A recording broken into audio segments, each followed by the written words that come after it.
Chapter 12:35. The reason is simple. Edith did not wait for the others to ask and directly explained. The Cage Mountain is a horizontal branch of the impassable mountain range, and it's also the highest point on the border of the Kingdom of Dawn. This idea is similar to the original impassable defense line. With the advantage of the terrain, the First Army's artillery can have a wider attack range, and the enemy's mobility will be limited. After all, the number of flying devil beasts is far less than the lowest mad demons. Secondly, according to the tequila, the red mist is more likely to gather at lower places, and the closer it is to the edge, the weaker it is. Therefore, it's easier for the witches to establish a defense line at the highest point. Based on the information we just received from the front line, this is a precaution. Lastly, His Majesty's Dawn plan. She paused and looked around. We all know that this plan depends on the ores in the Cage Mountain. Before we find other substitutes, the Cage Mountain is an area that we can't give up. No one in the hall raised any doubts.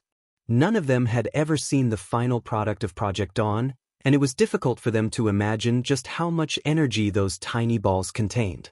Roland's words made them one of the core goals of their future strategy. Roland couldn't help but feel extremely gratified. This was probably the highest ideal in the mind of a technical dog. But we can't completely give up on the Kingdom of Everwinter and the Kingdom of Wolfheart. Roland looked at Edith and said, "To win the war, Grey Castle needs a large number of people." Yes, so during the period from the appearance of the red mist until it completely disperses, the First Army's main task is to migrate the population and delay the enemy's advance as much as possible. I don't think the demons will wait for the red mist to slowly disperse.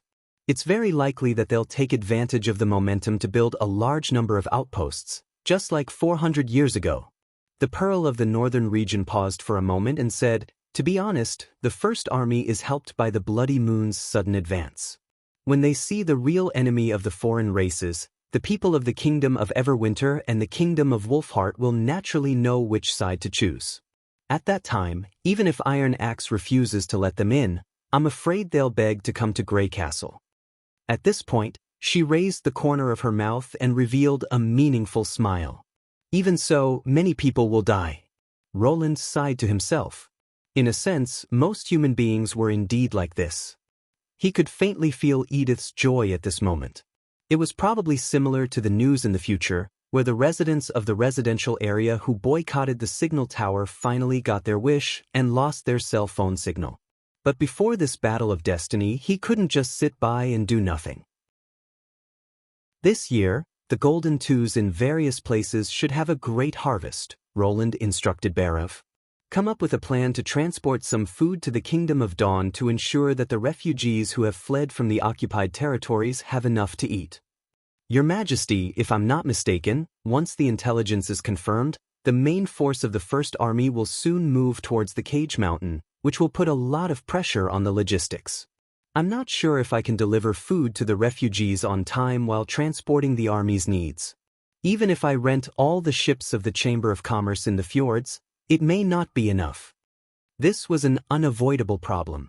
Even the largest sailing ship in the fjords was far from enough in a full-scale war.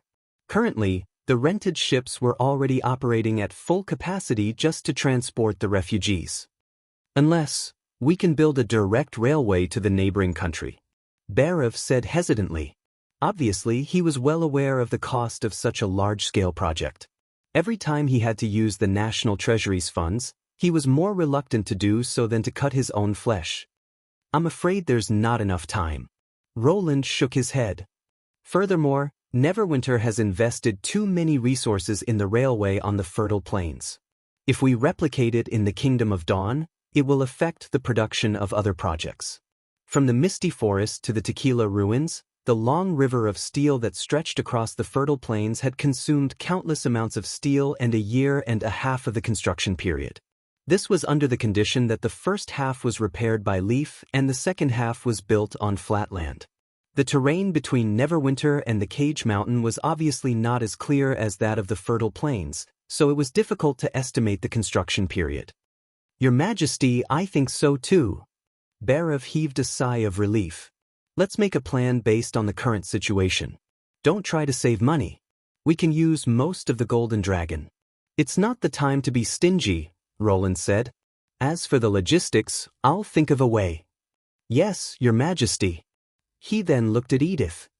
In principle, the idea of using the Cage Mountain as the dividing line is feasible. The General Staff should come up with a plan as soon as possible, and then we'll have a meeting to discuss it. For the Pearl of the Northern region, this was a routine procedure. He also believed that with her talent, she would be able to sense the urgency of the matter even without him saying much. Please leave it to me, Edith said with her hand on her chest. Roland stood up and glanced at everyone in the hall. I've said before that the third battle of Divine will be a war that will determine the fate of all human beings. Now it's here. The victory of the Tequila War is enough to prove that the defeat 400 years ago is not irreversible. I hope that everyone can fulfill their duties and play an indelible role in this war. History will remember this day. He said loudly, listen up, no matter who the enemy is, I only have one request. This war must be won. As you wish, Your Majesty. Everyone replied in unison. It was destined to be a sleepless night. As everyone left the castle conference hall, Roland stopped Tilly. I have something to talk to you in private. After returning to the office, Roland asked Nightingale to leave first and then closed the door. Tilly raised her eyebrows. Even Nightingale can't hear you? It seems that you're not here to ask me about the training of the Aerial Knight Regiment. He did not answer. Instead, he poured a cup of iced peppermint-flavored chaos drink for each of them. The taste was not top-notch, but it had a good effect in easing one's mood. Seeing that Roland did not speak, Tilly did not ask further. Instead, she sipped the drink as if she was waiting for him to break the silence. Roland stared at his nominal sister with mixed feelings. Compared to the former Princess Tilly, the current Tilly Wimbledon seemed to be much calmer. She was more like a leader, both in terms of expression and behavior. However, compared to her current appearance, he still preferred to see the little girl nestled beside Anna in the middle of winter, casually tiptoeing, flipping through a pile of books, laughing and discussing how to come up with a question that would stump her other sisters. If that was all, it would have been fine. After all, people couldn't always look the same. However, Tilly's change was too fast. From the time Ashes sacrificed herself to the time when she cried in grief, in just a few days, she had completely lost that layer of childishness. Not only that, her hatred for the demons was deeply engraved in her eyes. Although she rarely mentioned it, Roland felt a strong uneasiness from her only request. It was an extremely resolute attitude. It was as if the whole world had lost its color to her. Now he learned from Lon that everything was not irreversible. Considering the trustworthiness of the information from the realm of mind, the safest way was to let Ashes come back to life before telling Tilly, so as to avoid great disappointment. However, he also realized that based on Tilly's current state of mind, it was very likely that she would not be able to survive the battle of Divine Will. If he told her, she might be able to recover. But if he couldn't achieve it in the end, he would fall into even deeper despair.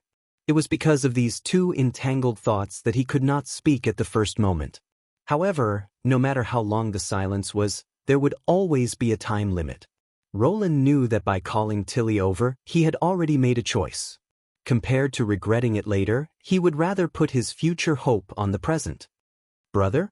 Tilly looked away, probably because she had stared at him for too long. Roland took a deep breath and said slowly, maybe what I'm going to say next sounds a little unbelievable, but I still want to tell you. Chapter 12:36. Tilly's body trembled. She turned her head slowly and looked at Roland with a complicated look in her eyes, as if she had misheard. What did you say? I said, Ashes may still be alive. Roland repeated as slowly as possible. He knew that once he said it, there would be no turning back. No. Brother, she forced a smile. Even if you want to comfort me, you can't. But this kind of life is a little different from what you imagined, Roland interrupted her. To be honest, when I heard the news, my reaction was not much better than yours. I also know that it is a little unfair to you to reveal it to you before it is completely confirmed, But in any case, it is better than regretting later. Tilly shut her mouth. She stared straight at Roland as if she was digesting his words. At this point, she realized that this matter might be unusual.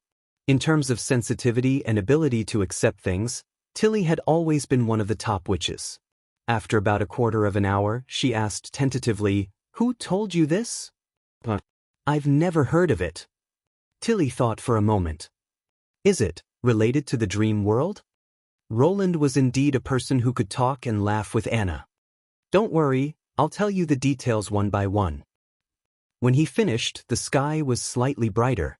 The soft morning light peeked out from behind the mountains and dyed the roofs of the buildings in the distance with a layer of gold. Tilly was unaware of this. She murmured, "That is to say, as long as I can control the realm of mind, I can summon Ashes, who still has a trace of her consciousness?" "Theoretically." Roland nodded. According to Lon, when a witch becomes a transcendent, she will leave a trace in the realm of mind, which is consistent with the information revealed by Caberdabi.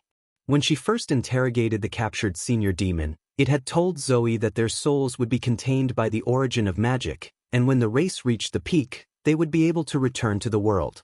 Although the source of this explanation was unclear, and it was quite different from Lan's explanation, there was at least one thing in common. The realm of mind did indeed have the ability to contain souls.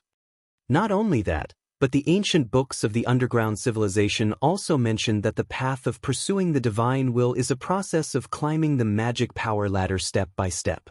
One day, the winner will be no different from God. If we view the realm of mind as the pinnacle of magic power, then it can also support Zheng Lan's theory. He paused here. However, considering that the source of information for these civilizations may come from the so-called gods, we can't completely trust them. The best way is to see for ourselves. "Big brother, don't worry, I will break through the barrier of the realm of mind as soon as possible and try to find Ashes, if she's really there. But before that, I hope you can protect yourself, lest she comes back to find trouble with me. After all, if a transcendent who is not restricted by the god's stone of retaliation and has broken through her limits gets angry, I won't be able to handle it." Roland deliberately said some light-hearted words to ease the atmosphere, but he found that Tilly's reaction seemed to be a little strange. She lowered her head, her shoulders twitched slightly, and she softly repeated something. Roland held his breath before he could clearly hear what she said. That's great, that's great." He was speechless for a moment, not knowing how to continue. Tears fell on the back of Tilly's hand, splashing a few tiny droplets. Looking at the trembling Princess Tilly, he finally sighed inwardly. He slowly reached out his hand and pressed it on her head. The next moment, Tilly leaned over and hugged him tightly. The twitching also turned into obvious sobbing sounds. The scene now seemed to be the same as before, but Roland could feel that something had changed. This time, Tilly did not cry for several hours. After more than 10 minutes, she gradually calmed down. When she raised her head from Roland's arms, she forced his face to the side. Don't look over." Then there was the sound of cleaning, probably wiping the crying flower's face and snot. After a while, Roland was allowed to turn his head back. "I'm sorry. I made you worry," Tilly said in a low voice. "It's good that you know." Roland crossed his arms in front of his chest. "You should reconsider the matter that I mentioned to you last time. You mean a plane that can deal with the demons?" Tilly blinked. "That's not possible, big brother. Hey, in order to reach the bottomless abyss as soon as possible, you need my help. Now that the demons have probably erected a fully matured obelisk, the devil beasts will be even more difficult to suppress. If we can't seize the sky, I'm afraid that the First Army won't be able to destroy the enemy's territory so easily." Tilly stretched out a finger and stopped Roland from speaking. "Indeed, I used to think that as long as I could kill as many demons as possible, it would be good for me. But now, I don't think that way anymore. And you should also know that there's a big difference between learning by yourself and having someone to guide you. No one in the aerial night knows how to fight the demons. The only one who can quickly grasp these skills and teach them is me." She patted her chest. "I promise you, I'll wait for the day you enter the realm of mind in one piece." Roland found himself unable to say a word of rejection. At this moment, Tilly's eyes were full of brilliance, and her previous calmness did not fade much. She looked as if she was glowing. "Okay, but remember what you promised me." "Of course." She paused for a moment. "And thank you for telling me about this. Unfortunately, I don't know if this method will work in the end. That's enough. At least we have a goal now." Tilly gently rested her forehead on Roland's chest again. "It's great that you can be my brother." After Tilly left, Nightingale returned to the office. "What did you say to Her Highness Tilly? When I saw her go out, she seemed to have changed into a different person. If you want to know about the connection between the dream world and the real world, I can tell you, but not now." Roland tidied up the blueprints in his hands. "I just received a message from Honey. A fleet should arrive at the river port in 2 days. It should be the first batch of immigrants from the kingdom of Wolfheart. Before that, I have to perfect the blueprints for the new project." Nightingale shrugged. "I'm good no matter what. Didn't I tell you before? If you don't want to say, I won't ask." She walked to the desk and studied the blueprints for a while. "This thing is a little similar to the thing Anna drove in the courtyard the other day.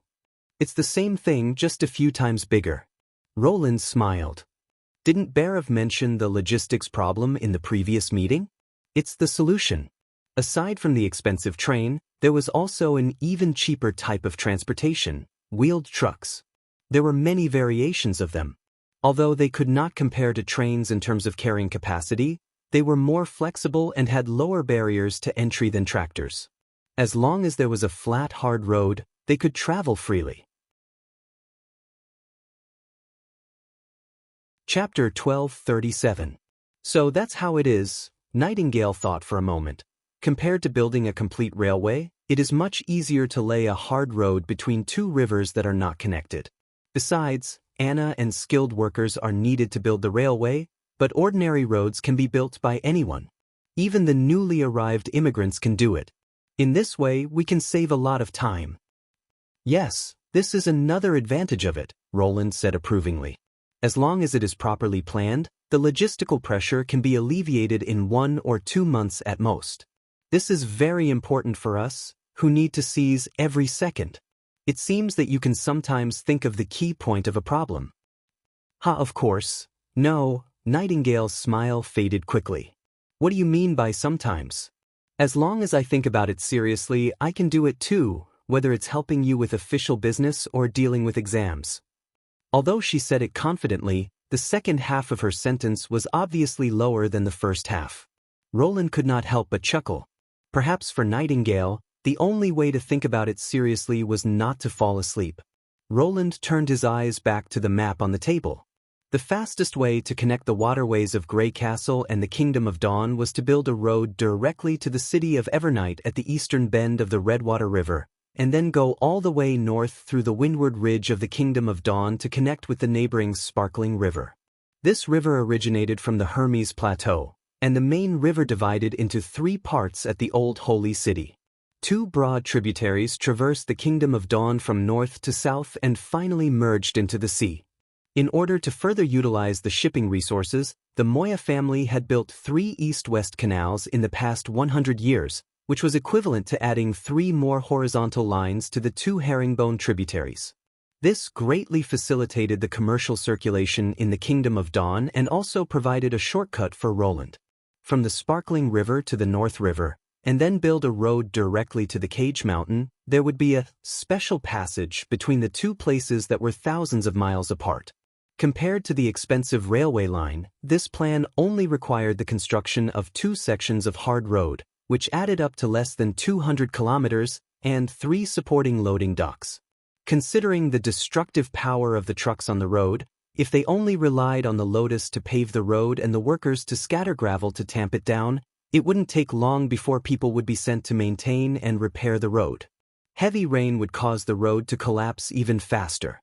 Therefore, Roland decided to use cement-stabilized sand as the hardening layer, which was the same size as the roads in Neverwinter. Cement was no longer a rare commodity in Neverwinter, but transporting it thousands of miles to the Kingdom of Dawn was still a time-consuming and laborious task. Rather than wasting transportation capacity, it was more convenient to produce on the spot. After arranging the blueprints, Roland wrote a letter to the acting king of the neighboring country, Andrea's father, Horford Quinn. He decided to dispatch some technical personnel to the city of Glow to teach the three big families of the king's city the cement calcining formula and the steam paddle ship assembly technology, so that they could build factories and repair roads to share the burden of Neverwinter. He believed that the nobles would be able to see the potential and value of cement. With these two technologies, the transportation problems in the Kingdom of Dawn could be solved by the nobles themselves. As for the steam engine itself, it would still be provided by Neverwinter. It was not that Roland was reluctant to pass on the core technology, but that other cities had no industrial foundation except Neverwinter. It would be meaningless to have the technology but still need to transport the raw materials. It would be better to send the finished products directly. Roland was not at all worried that Horford would pretend to agree but secretly oppose him, or that he would not put in the effort. If the red mist had really appeared on the impassable mountain peak, Horford would soon hear about it. At that time, he would naturally know what to do to make a wise choice. 2 days later, Roland witnessed the arrival of the first batch of immigrants at the top of the Miracle Building. The long fleet was almost endless, and the black and white smoke columns seemed to form a high wall perpendicular to the river bank. The dense crowd stepped onto the trestle and entered the dock under the guidance of the police. For a time, the Redwater River was filled with people rubbing shoulders, and colorful heads filled all the open spaces. A total of 50,000 people? You've basically moved an entire city, Your Majesty, Barav sighed with mixed feelings. I never thought that I would see tens of thousands of people from the Kingdom of Wolfheart or the Kingdom of Everwinter in Grey Castle. At this rate, I'm not at all worried about the annual growth target of 200,000 people, but your treasury. There's also the problem of public security and management, Chief Knight Carter said worriedly. I'm afraid that these foreigners know little about your prestige. For the safety of the inner city, I suggest that they be isolated in a specific area so that it will be easier to control them. That way, they will never integrate into Grey Castle. Roland shook his head. If the police are short of people, ask Barav for them.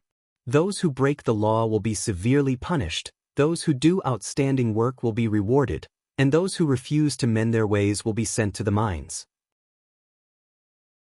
What I need are workers, not a group of supervised slaves.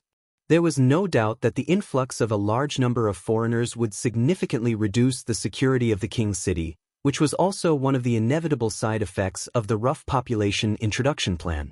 If he had more time, he would not want to do this. However, what he lacked the most now was time. Even if there were all kinds of hidden dangers in the plan, he had to carry it out. After all, compared to the benefits of the population increase, these side effects were not worth mentioning.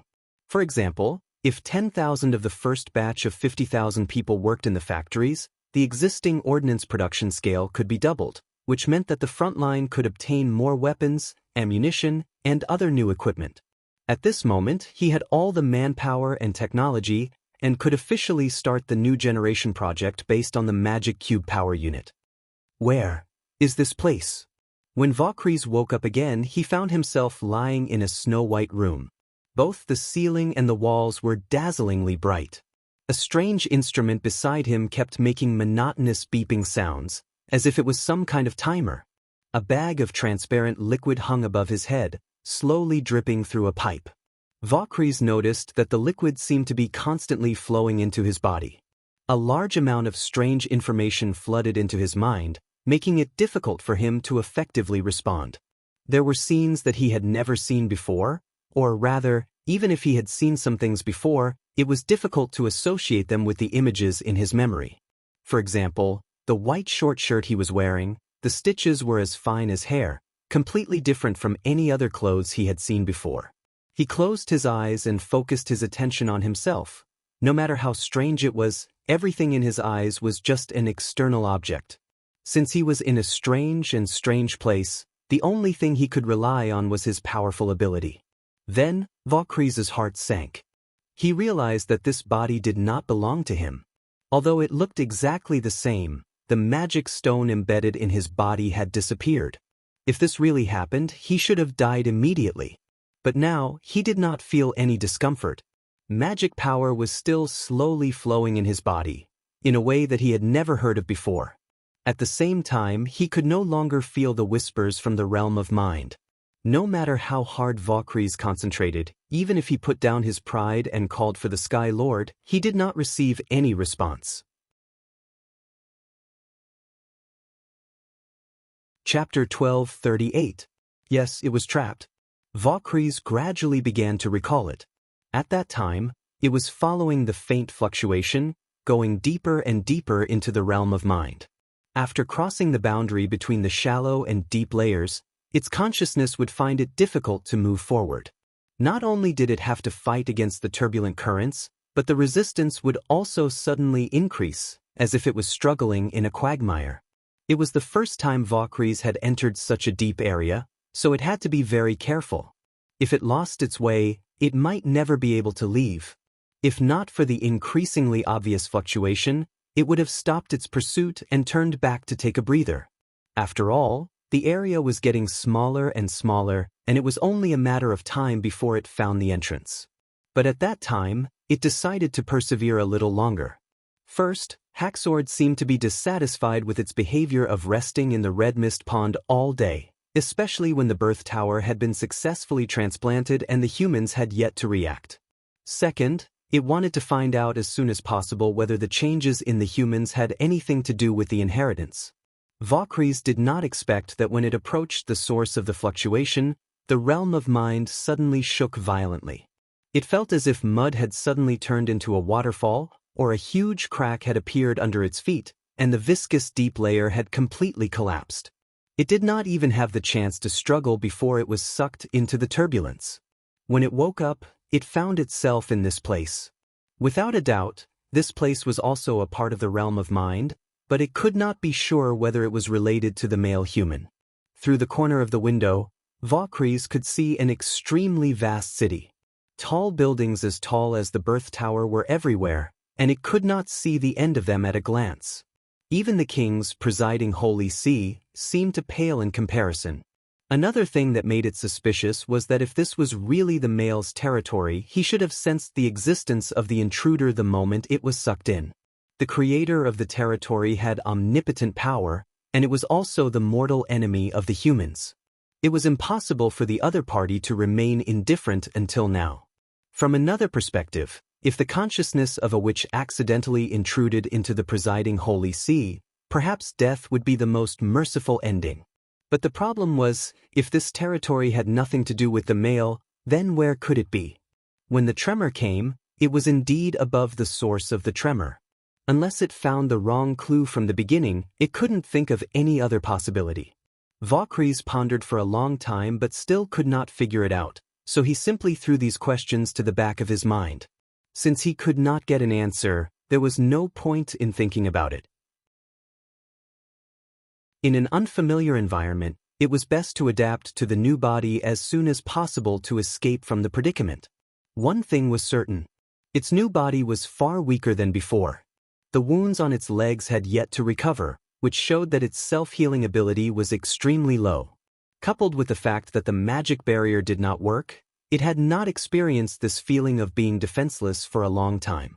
It felt as if it had returned to the beginning of the advancement ceremony, when anyone could pose a threat to it. Fortunately, it could still use magic power and possessed extraordinary strength, which was somewhat similar to the extraordinary among the witches. Just as Valkyries was checking his condition, he suddenly heard footsteps outside the door. Then, the door was pushed open, and two humans walked in with smiles on their faces. It almost subconsciously wanted to pounce forward and tear the newcomer in half, but when it raised its elbow halfway, it forcibly suppressed it with its will. This was not the real world. It reminded itself that when it was in a coma, it seemed that it was also humans who saved it. Perhaps the so-called demon did not exist in the minds of these people. If it acted rashly, it would expose itself. "You seem to be in good spirits, Miss Valkyries." The female lifted a corner of the quilt and checked her tightly bound feet. "You are indeed a martialist. You didn't even hurt your bones after being crushed by such a large beam. If it were me, I'm afraid that both of my legs would have been crushed into pieces. How can you speak like this in front of a patient? The male glared at the female and then looked at her. I'm your attending doctor, just call me Dr. Gao. Judging from the X-ray, it's only a matter of time before you recover. Don't worry, as long as you take good care of yourself, it won't affect your future martial arts competition. Also, if you feel any discomfort, you can tell me. Valkyrie shook her head. She did not understand most of what the male said, so the best way to deal with it was to speak less. Moreover, she noticed that these humans were very friendly. They did not look like they were sizing up a different species, which puzzled her. Even if there was no hostility, there was a huge difference between the two species. How could they talk to each other on equal terms? Valkyrie even noticed that the female seemed to be particularly interested in it. Her eyes never left its body. That's good. The male who called himself Dr. Gao flipped through the booklet in his hand. The association has a consultation arrangement in the afternoon, and I heard that there will be a meeting in the evening. I've already canceled the meeting for you. Those people are really too much. They still want you to go in a wheelchair when you're injured like this. That's just nonsense. But I can't refuse their consolation. After all, this hospital is run by the Martialist Association. It's impossible to stop them from coming in. Fortunately, you only need to lie down. Thank you. It replied in a human tone. You're welcome. The male smiled. Oh right. It must be boring sitting here. After all, the association didn't bring your phone along when they sent you here. Do you want to watch some TV to relieve your boredom? Phone? TV? What are these things? Valkyrie was speechless for a moment. It didn't know how to answer. The male probably took its silence as a tacit agreement. He picked up a small square box on the bedside table and fiddled with the blackboard on the wall. Soon, the blackboard lit up. Then, have a good rest. Dr. Gao waved his hand and left the room with the female. Valkyrie stared at the scene on the TV with its mouth agape. It almost couldn't maintain its composure. How did it do that? The picture on the blackboard changed again and again. Whether it was a person or an object, everything was vivid and lifelike. If it was using magic, it wouldn't be strange. But this was clearly not a magic creation. From the beginning to the end, it couldn't feel a trace of magic fluctuation inside the blackboard. It took a while for Valkyrie to get used to it. It realized that the content shown on the TV was related to the small square box. As long as it pressed the direction button on it, the TV would show different things. If it guessed correctly, the content was probably closely related to this world. It was an effective way to learn about this strange world. While it was flipping through the TV, it heard a special word, Martialist Association. According to the words of the male human, it seemed that Valkyrie was also a member of the association, or perhaps it had been mistaken for one. The TV was broadcasting an empty space filled with people. From a bird's eye view, it was probably caused by a magical object similar to a magical stone of flight. Today is the third day since the attack on the Prism City. The rescue and cleanup work are still ongoing. According to the announcement of the association, the number of victims has been basically identified, but it will take some time to verify their identities. During the whole rescue process, many martialists showed their extraordinary courage and responsibility. They went deep into the evacuation wells many times to search for the trapped people. Among them, Ms. Lan, the chief disciple who guarded the rock, sacrificed her life. When she entered the number 4 well, she was attacked by the fallen evils. In order to protect her companions, Valkyrie didn't hear what was said on the TV in the back. Its eyes were fixed on the picture on the blackboard. But Valkyrie's heart was in turmoil. Why did she see this familiar yet strange face in the realm of mind?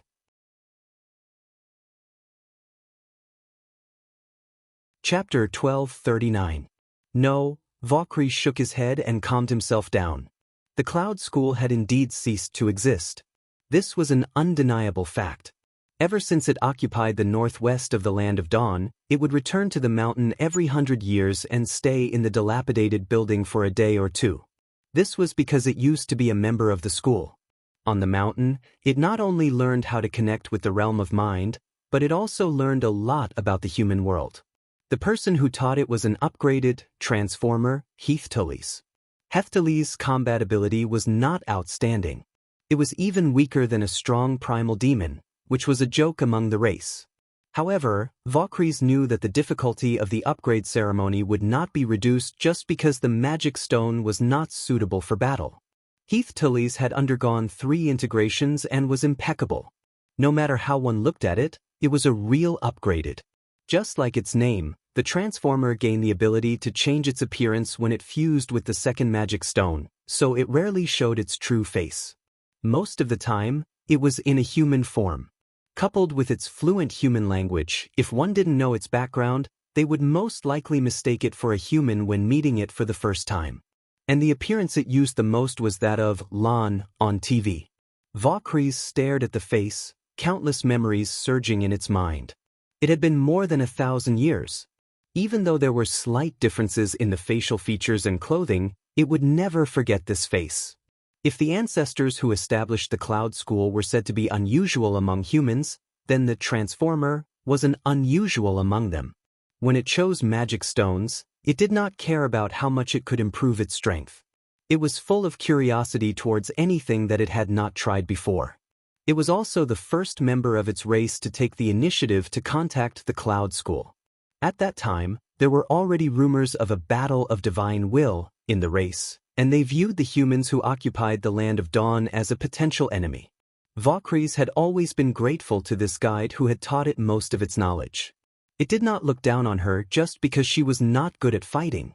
It knew very well that the Transformer's acceptance and understanding of the realm of mind, which was also the origin of magic, was far greater than that of other members of its race. More than half of the books it had written were used to guide the race to upgrade. According to the humans, it could be called a mentor for most of them. In fact, the Transformer might have been the first to accept the 4th fusion. If it succeeded, it would become the first great monarch of its race. Primal demons were few and far between back then, let alone great monarchs. Unfortunately, the ritual ended in failure. It was devoured by the magic power and died without a corpse. Valkyries remembered this scene clearly because it was right beside the man and saw his body disintegrate bit by bit with its own eyes. This was also the reason why it felt that Lan was unfamiliar.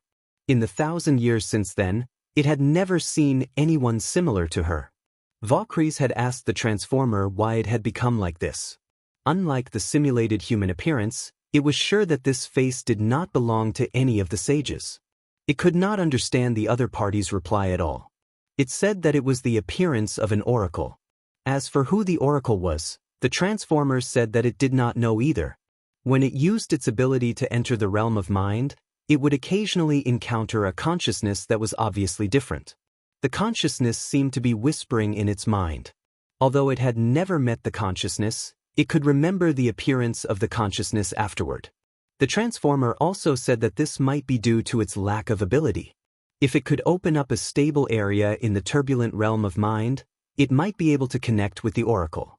At that time, Valkyries could not understand the meaning of the Transformer's words at all. It had not been long since it became a junior, and its understanding of the realm of mind was still a blank. It could be said that the Transformer was hundreds of years ahead of the other races in this aspect. It was not until the second battle of divine will that the king achieved this and successfully left a domain that belonged to him in the realm of mind. It had also asked the king if he had seen the oracle, but the king had given a negative answer. After thinking about it calmly, there might be 2 possibilities in the current situation. One was that this domain belonged to the oracle Lan. But according to the content on TV, Lan seemed to be dead. This did not make sense. As long as the creator of the domain did not leave the realm of mind, the creator of the domain should be immortal. The second possibility was that before the Transformer was devoured by the magic power, it had put its consciousness into the realm of mind and successfully opened up a domain. Although this speculation could explain why it was not strange for humans to see it, it could not explain the large number of decorations around it that it had never seen before. If at the beginning, Valkyries only wanted to leave this strange place as soon as possible, now it had other ideas. It had always been brooding over the words that the Transformer said when it failed the 4th fusion. According to the Transformer, even if they won the battle of divine will, the race would not be able to reach the divine domain. It had been trying to figure out what had made its teacher say something like that. Maybe now was the opportunity. Yawn. Roland held the steering wheel with one hand and drove the van quickly on the second ring highway. Although he tried hard to step on the accelerator and the engine roared, there were still cars passing him and leaving him further and further behind. What's wrong? Didn't you rest well? It was Garcia who was sitting in the passenger seat. He did not know if it was an illusion, but since she fell asleep in his room last time, her voice seemed to have softened a lot. The cafe is closed today. I wanted to sleep until the afternoon, but the association really knows how to pick a time, Roland could not help but complain. After dealing with the immigration matters, a strong wave of sleepiness swept over him again, almost making it difficult for him to open his eyes. Considering that the time flow in the dream world was almost 3 times faster than in the real world, he decided to come here and have a good sleep. This way, he could not only save time, but also let the tequila witches relax. Now that they did not need him to look after them, they could have their own fun. In addition to enjoying themselves, the ancient witches also took on the task of tracking the new magic creatures that emerged from the erosion. He did not forget Lan's words. This world had been targeted by God, and the most effective way to eliminate the threat and break through the barrier of God's realm as soon as possible was to kill the fallen evils and use their power to replenish and strengthen the dream world. Dreams were beautiful, but there was always a gap between reality and reality. At noon, Garcia called him and said that the association had organized a condolence action.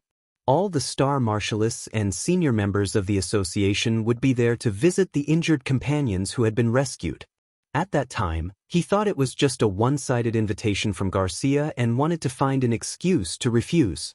He did not expect that the association would not invite her, but him, who had a hunting license.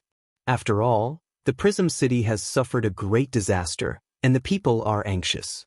It's also a way for the senior members to show their faces. Garcia raised her eyebrows and said, "I think the general meeting tonight should be the real focus." Roland fell silent. The erosion had suddenly expanded, and it was definitely not enough to appease the people. The more turbulent the situation was, the more they had to show their strength. At this time, if they could not deal a fatal blow to the enemy, they would not be able to do anything. Therefore, the general meeting was most likely related to the new magic creatures.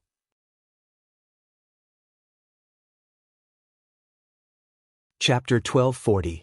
After driving off the ring road for about 20 minutes, the GPS showed that they had arrived at the destination. Roland looked around, only to find that there was not a single building nearby that could be compared to a hospital. Instead, he saw a few gorgeous new buildings that were comparable to art galleries. "This is the place." Garcia nodded. "Are you sure?" Roland drove the car to the entrance doubtfully and noticed the words, Rhine Greenfield Sanatorium, hanging on the wall. "Of course, because every newcomer I brought here basically had the same reaction as you." A few burly men in suits and sunglasses quickly walked out from behind the gate, surrounding the car on both sides. One of them knocked on the window glass and said, "Sorry, this is private property. No parking service is provided here." Roland could not help but twitch the corner of his mouth. Hey, why is this treatment again? Did I say I was here to park the car? Can I visit patients with a van?" Roland was about to take out his hunting license and slap it on the man's face, but Garcia rolled down the window and handed him a card. "I just bought the car, so the license plate hasn't been recorded yet. Please register it." The man was obviously stunned. After taking the card, he looked at the car for a while longer and then turned back to the monitoring room. When he came out again, his attitude was completely different. "I'm sorry, Miss Garcia. This isn't the car you registered before, so Isn't it normal to change cars?" Garcia calmly interrupted the other party's words. "That's true." The man looked at Roland and asked, "May I ask who this is?" "My driver." The atmosphere became a little stiff for a moment. In the end, the leader reacted first and said, "I see. I'll register the new license plate for you now." Soon, the gate opened, and Roland released the clutch. The van slowly drove into the sanatorium's main entrance amidst the puffing sounds of exhaust. Through the rearview mirror, he could roughly guess how those people were feeling. Garcia was probably the most down-and-out martialist they had ever seen. She could only exchange for a van, yet she insisted on hiring a chauffeur. "Well, I thought you wouldn't lie." "That's because you don't know me," said Garcia, shrugging her shoulders. "I'm not as rigid as you think I am. Besides, you're a member of the association. It's just that your identity card hasn't been issued yet." "Can't I get my hunting license?" "Except for a few people, the specific owners of the license have always been a secret of the association. This is completely different from star martial artists. Although it represents the affirmation and trust of the association, it will also increase the risk of being sniped. In the history of the association, there have been several cases of fallen evils besieging and killing martialists, and the latter were basically hunters who exposed their identities. In other words, as long as I reveal my identity, the fallen evils will send me the natural course? However, considering the safety of Zero and the other people in the apartment, Roland finally gave up the idea. After the meeting with Lon, he could no longer simply treat the people in the dream world as illusory NPCs. After entering the sanatorium, Roland found that it was a completely different world. Not only was the sanatorium spacious, but there were also bridges, gardens, grasslands, and even road signs such as hot springs, swimming pools, and golf courses. It was not inferior to some high-end scenic spots. Sure enough, poverty had limited his imagination. Even though he had become the king of Grey Castle, he had never imagined that a hospital could be built like this. The inpatient building was located in the center of the sanatorium. Judging from the silver glass walls, it was no exaggeration to say that it was a 5-star hotel. The two of them walked into the hall, and a man as strong as a mountain quickly came to greet them. He was about 40 years old, and his skin was bronze. The bulging muscles on his body stretched his martial arts robe high, and the force of nature on his body was also very obvious. Roland could feel the pressure from more than 10 meters away. "He's my master's master," Garcia said in a low voice, and then slightly bowed to the man. "Your Excellency, I'm sorry about Lon." Rock squatted down, held her shoulders with both hands, and said in a low voice, "I failed to protect her." At the mention of Lon, Garcia looked a little sad. She shook her head and said, "It's not your fault." When she was still alive, she often said that martialists would one day sacrifice their lives to fight against the erosion. If you're afraid, you're not qualified to be a member of the association. She taught a good disciple. Rock sighed. "Don't worry, I'll definitely make those invaders pay. I'm also willing to do my part to expel the erosion." Rock nodded approvingly, stood up, and looked at Roland. "You must be the expert in hunting fallen evils, Mr. Roland. Nice to meet you. I'm one of the 4 guardians of the Prism City, Rock." "Nice to meet you." Roland took the initiative to shake hands with him. "It's all thanks to your activity that the conflict between the new and the old factions was resolved." "I have to thank you for this," Rock said straightforwardly. "From now on, please continue to protect this world." "It's my duty," Roland replied resolutely. "How dare they try to steal from my dream world? How can I not get rid of them completely?" His words cheered Garcia up a lot, and she felt that the person she had brought with her was finally on the right track. At 3 o'clock, the visit officially began. There were about 20 people in the group, led by Rock. Obviously, the Prism City did not send out all the higher-ups, but instead selected a few representative figures, such as the celebrity martialist Fei Yuhan. To be honest, when Roland saw her, he felt a little guilty. After all, during the previous joint operation, not only did he get Ling to knock out all the survivors, but he also accidentally let Fei Yuhan hear some clues. He was originally prepared to deny it, but he did not expect her to not raise any objections. However, he definitely did not think that she had forgotten about it. Thus, on the way to the visit, Roland tried his best to keep a distance from Fei Yuhan and did not speak if he could. Fortunately, she was quite popular, and no matter which room she went to, she was the center of attention, so she did not have the time to confront him. Shaking hands with the injured and giving a few words of encouragement was pretty much the entire process.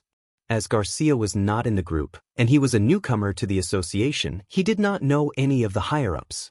Thus, rather than calling the visit, it was more like following the defender to familiarize himself.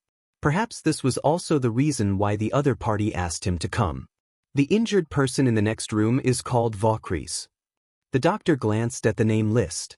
She was seriously injured and should have been given a good rest. But since you're here, go in and take a look. If possible, please keep quiet. Of course, the recovery of the association members is the most important. Rock nodded and pushed open the door. The wards in the building were all single rooms, and the area was even larger than the apartments in the tube-shaped apartment. It could easily fit more than 20 people. As usual, Roland walked at the back of the group and only stepped forward when it was his turn to shake hands. But when he looked at the other person in the crowd, he could not help but be shocked.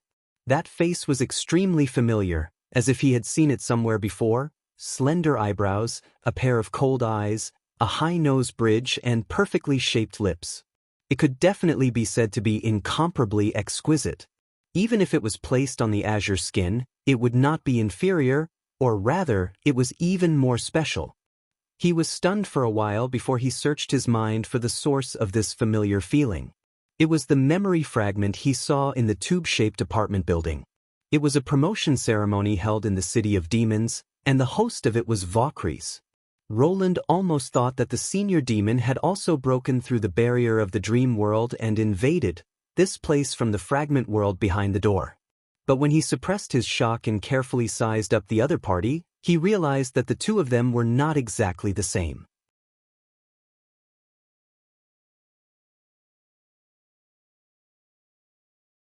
After one last glance at Valkyries, he turned around and left the ward. After the door closed, Valkyries' violently shaken emotions still could not calm down. In this short period of time, it was the most emotional moment of her life. She never thought that there would be a day where she would need to exert all her concentration just to maintain a fixed expression on her face. And just doing this had consumed most of her energy. When the human walked out from the crowd, Valkyries felt all the blood in her body freeze. She would never forget this figure. In Silent Disaster's memory, it was this person who stood opposite the legacy fragment, coldly watching Silent Disaster being surrounded by the tentacles. It wasn't as simple as watching from the sidelines. The king's memory reading could make everyone who received it feel the same. Therefore, the Silent Lord's panic and shock had affected her to a certain extent. It was this feeling of experiencing it personally that allowed it to immediately match the figure of the other person with the image in its memory. Her previous conjectures were completely overturned. Even if she was unwilling, she had to consider the third possibility. The tremors in the realm of mind did not cause her to deviate, and she did not find the wrong source of the tremors from the beginning. This was indeed a territory opened up by a mortal male, and the other party was the master of this place. If she met this human in the real world, she would only be stunned for a moment before using all her power to kill him. Like some of the Ascended, she also had the power to slay demons. Regardless of whether the other party's magic power had reached such a level, as long as the other party was dead, it would be the same. But in the realm of mind, this rule was not applicable. At least according to the king, no one could defeat her in her sanctum throne. Omniscient and immortal, she was basically no different from the legendary gods. Even if the king was exaggerating, she did not dare to try it now. Valkyries knew very well that dying here was not the worst-case scenario. If the other party had the ability to retrieve memories like the king, everything she knew would bring great harm to the race. Facing such an opponent, she had to be extremely cautious. Fortunately, the third possibility was still not conclusive. For example, the other party seemed to be testing her identity, and not as insightful as the king. Valkyries vaguely sensed that the other party might have seen her somewhere before. Although she did not know why, his words and actions showed that he had an impression of her. And it was very likely that he was in another world. Otherwise, he would not have asked about the third eye. The stone in the center of Valkyries' forehead was the spiritual magic stone she had obtained during her third advancement. And the word Shalita meant hero in the ancient language of the race. Valkyries stretched out her hand and quietly looked at it for a moment. Her mind recalled the moment when she touched the other party. That, almost made her stop breathing on the spot, but fortunately, she managed to deceive the other party in the end. Valkyries did not forget the purpose of tracking the other party. This sudden meeting was both a challenge and an opportunity. Almost without any effort, she found the key person on the human side. As a male, he had the opportunity to come into contact with the legacy shard and was able to force the silent disaster to retreat in the confrontation of consciousness. Without a doubt, the other party had a lot of information that the race did not know. Valkyries could not avoid him because of this little risk. Just like how the king created the presiding holy see to better control his subordinates, if this place was really created by a mortal male, then there must be a purpose. Just from the words fallen evils, battlefront, resisting the erosion, and other words, it was full of the smell of conspiracy. Valkyries had to find out what the other party was planning in the realm of mind. For example, the general meeting that the doctor mentioned might be a good way to find out. Thinking of this, Valkyries clenched her fists tightly. Roland, waits.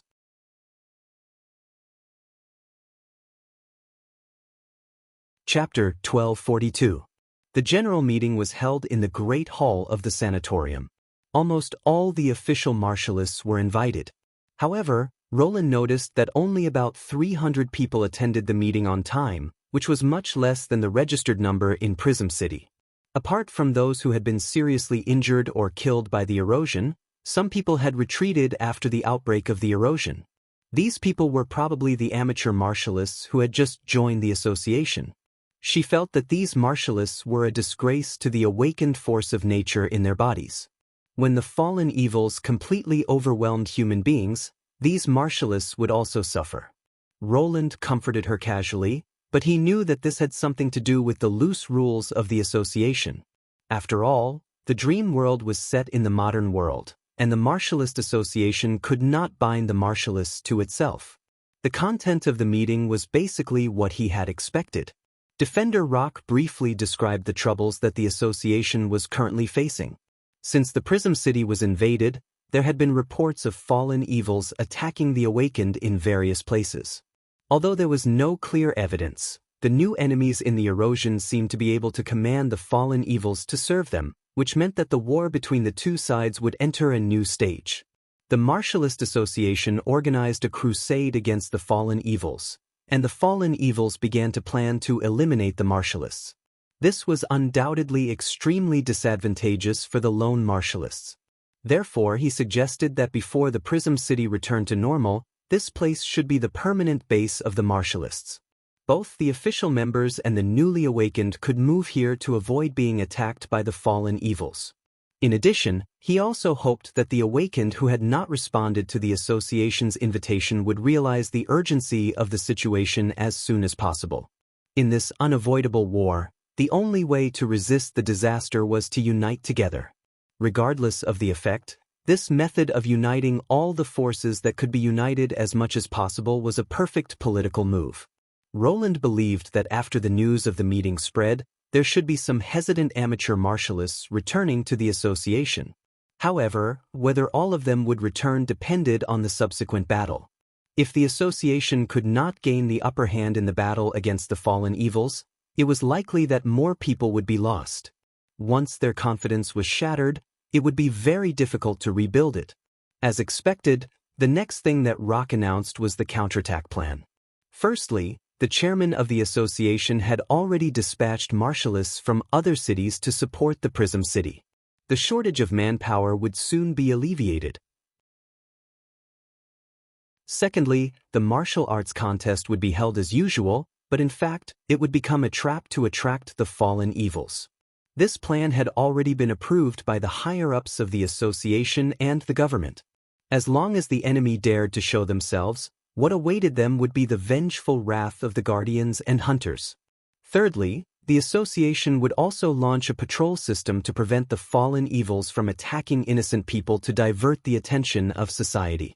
For this reason, it was necessary to divide the martialists into several groups and arrange their own defense areas.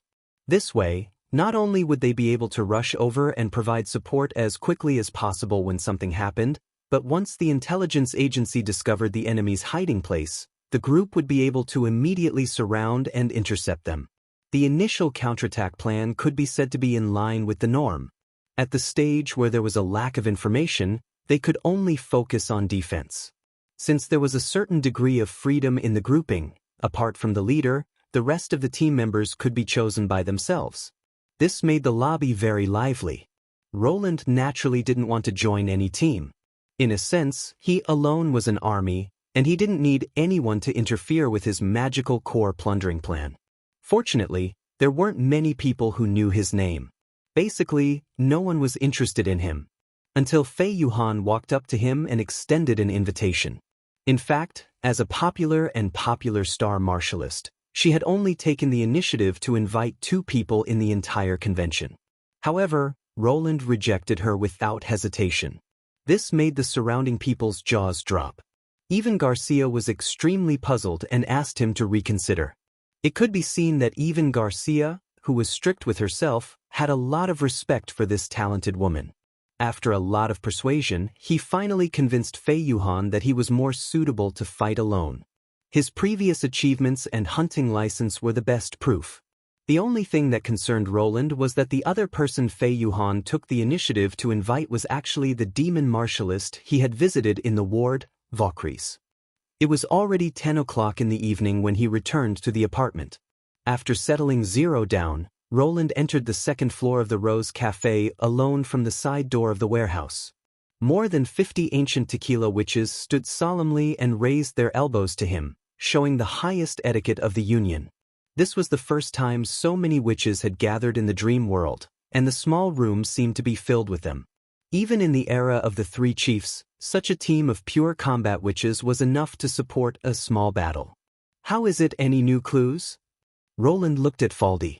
Yes, the flying insects released by the worm nest have captured a few missing magic reactions.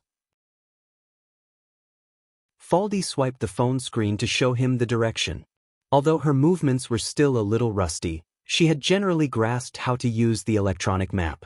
Generally, this phenomenon is caused by either the god's stone of retaliation or the tracking target has the ability to hide their magic power.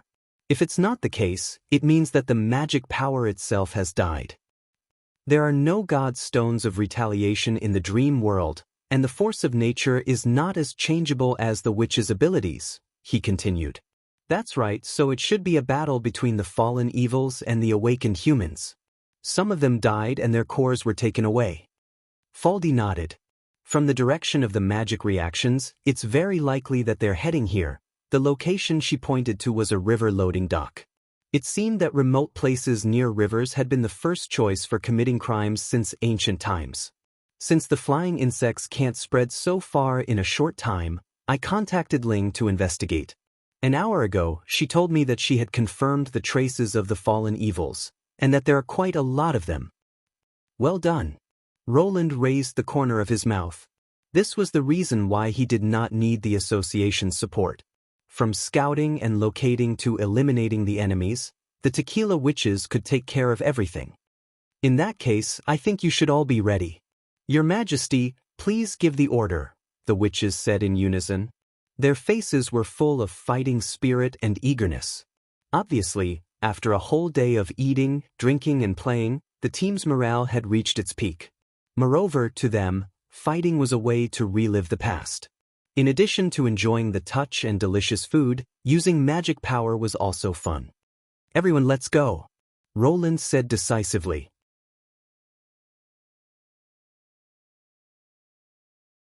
Chapter 1243. The dock was about 15 kilometers away from the apartment.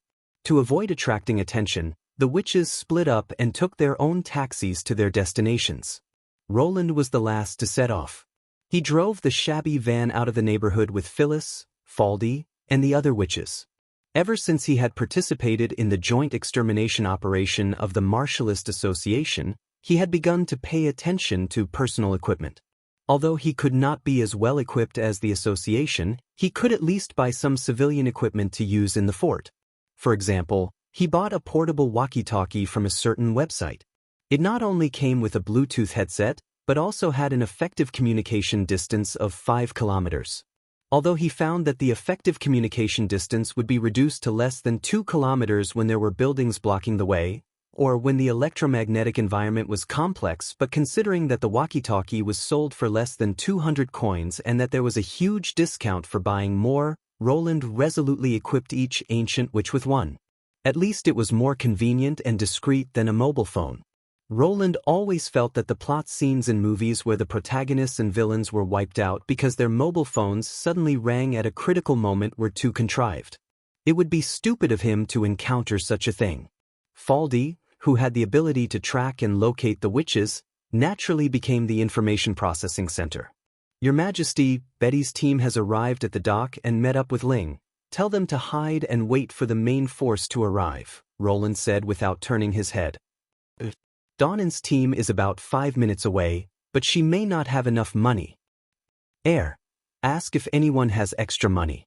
Help her pay when she arrives. Wait, she said. The driver heard their conversation and agreed to give them a free ride. Okay. Roland could not help but roll his eyes. Why had he never encountered such a good thing when he took a taxi? Faldy's phone rang again less than 5 seconds after he hung up. Your Majesty, Twinkle said she's taking a detour. She doesn't seem to be going to the dock. Roland frowned. Her location is. Before he could finish, he heard a dull thud from the other side of the phone. Then there was a series of noises, such as slurping, hissing, and banging. Finally, everything returned to silence. He rubbed his temples. Well, let them take another car. Be careful not to be caught by the cameras when they leave. I understand, Your Majesty. Faldy covered his mouth. Just like that, when everyone arrived at the docks, it was almost an hour later. The first group to arrive had already eaten all the melon seed shells. Fortunately, the enemy seemed to have made the pier their own temporary stronghold and did not notice the arrival of the witches in the slightest. If this was a battle of pursuit, perhaps they would have already escaped without a trace. Roland suddenly felt that he should buy a few more vans next time to prevent such an embarrassing situation from happening again. He cleared his throat and looked at Ling. What's the enemy's current situation? Your Majesty, most of the fallen evils are in the loading dock, and there are at least 30 of them. The iron boxes in the outer ring had their eyes on them. It was not difficult for Donan to avoid them with her ability. The side of the pier near the river is well lit, so I dared not to get too close and could only look from afar. Most of the enemies are gathered in that area, but there are too many places to escape. If a battle breaks out, it's hard to guarantee that we won't let any of them escape. Ling's ability allowed her to completely blend into the shadows. At night, she could hide as well as Nightingale. She could be called the perfect scout. Roland pondered for a moment. In that case, let's lure them out and kill them. As long as we stay away from the riverbank, we can cut off their escape route and completely surround them. Theoretically it works, but how do we lure them out? Phyllis asked. Roland smiled and pointed at himself. I heard that they're attacking martialists everywhere. Now that there's a lone one, there's no reason for them to let her go. When all the witches disappeared into the darkness of the night, Roland walked out of his hiding place and slowly walked into the dump area, completely acting as if he was just a passerby who happened to pass by this place for a stroll. At this time, the yard was silent. Other than his footsteps and the occasional chirping of insects, there was no other sound. The dim yellow light came from the direction of the pier. At this point, he could only vaguely see the outlines of the stacked boxes. This undulating, crisscrossing wall seemed to form a gloomy maze. It did not look like anyone would come here. At this time, Donan's cheap walkie-talkie came in handy. It reminded him that the fallen evils hiding on the pier had moved. Obviously, the sentries patrolling the periphery had noticed the fluctuation of the force of nature on him and reported the situation to the gang. The only thing that surprised him was that the enemy did not immediately take action but allowed him to wander back and forth. Suddenly, the searchlight in the yard was turned on, and the whole yard became as bright as day. Under the dazzling white light, Roland vaguely saw a dozen figures gradually appear. When his eyes adapted to the sudden glare, he found that he was surrounded. The leader of the group wore a mask with a strange pattern on it. He looked very different from the fallen evils around him, both in terms of aura and appearance. Roland noticed that the pattern on the mask looked like a door that was about to open. In addition, the two people beside the leader did not look like ordinary fallen evils. Their eyes were not dull, and they were wearing the robes of the Martialist Association. "Good evening, poor lost man," said the leader, who was unexpectedly polite. "I don't know what brings you here, but you must understand that there is no chance of escape now. Rather than waste your energy on meaningless things, you'd better listen to me quietly." Roland looked around and saw fallen evils everywhere. "Don't be afraid. I don't want to kill you. On the contrary, this may be a once-in-a-lifetime opportunity for you. I've just come to this world and I need your help." The man spread out his hands and said, "Don't be in a hurry to refuse. Please allow me to introduce myself.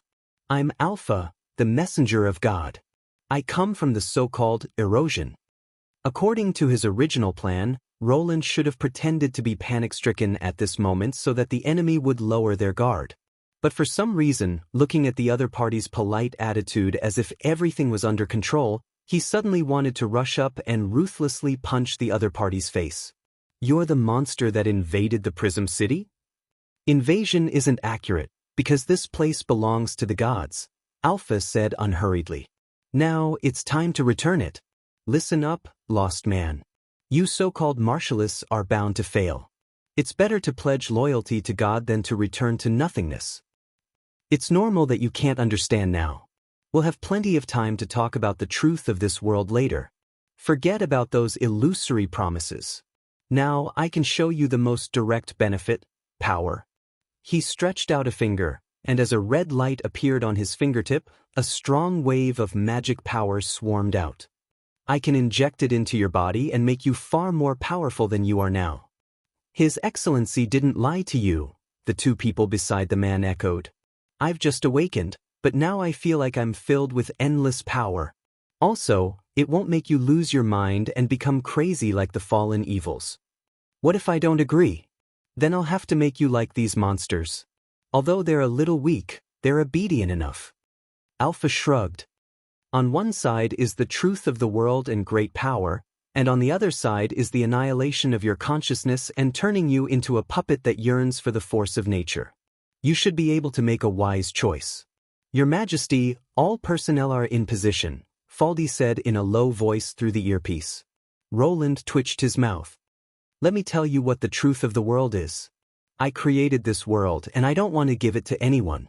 So you have two choices. One is to hand over all your cores and die here, and the other is to be killed by me. After that, I'll spend some effort to collect your cores. What do you think?" "Ignorant fool," the traitorous martialist shouted. "Just you alone?"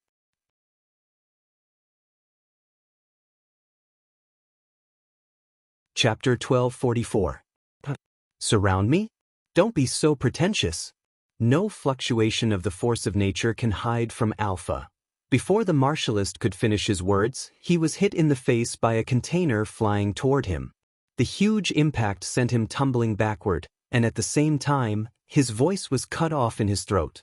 Another traitor stared dumbfoundedly at the witches flying out from their hiding places. Some of them came from the ground, some from the sky, but most of them appeared out of thin air, as if they had been waiting there for a long time. This situation was completely against common sense.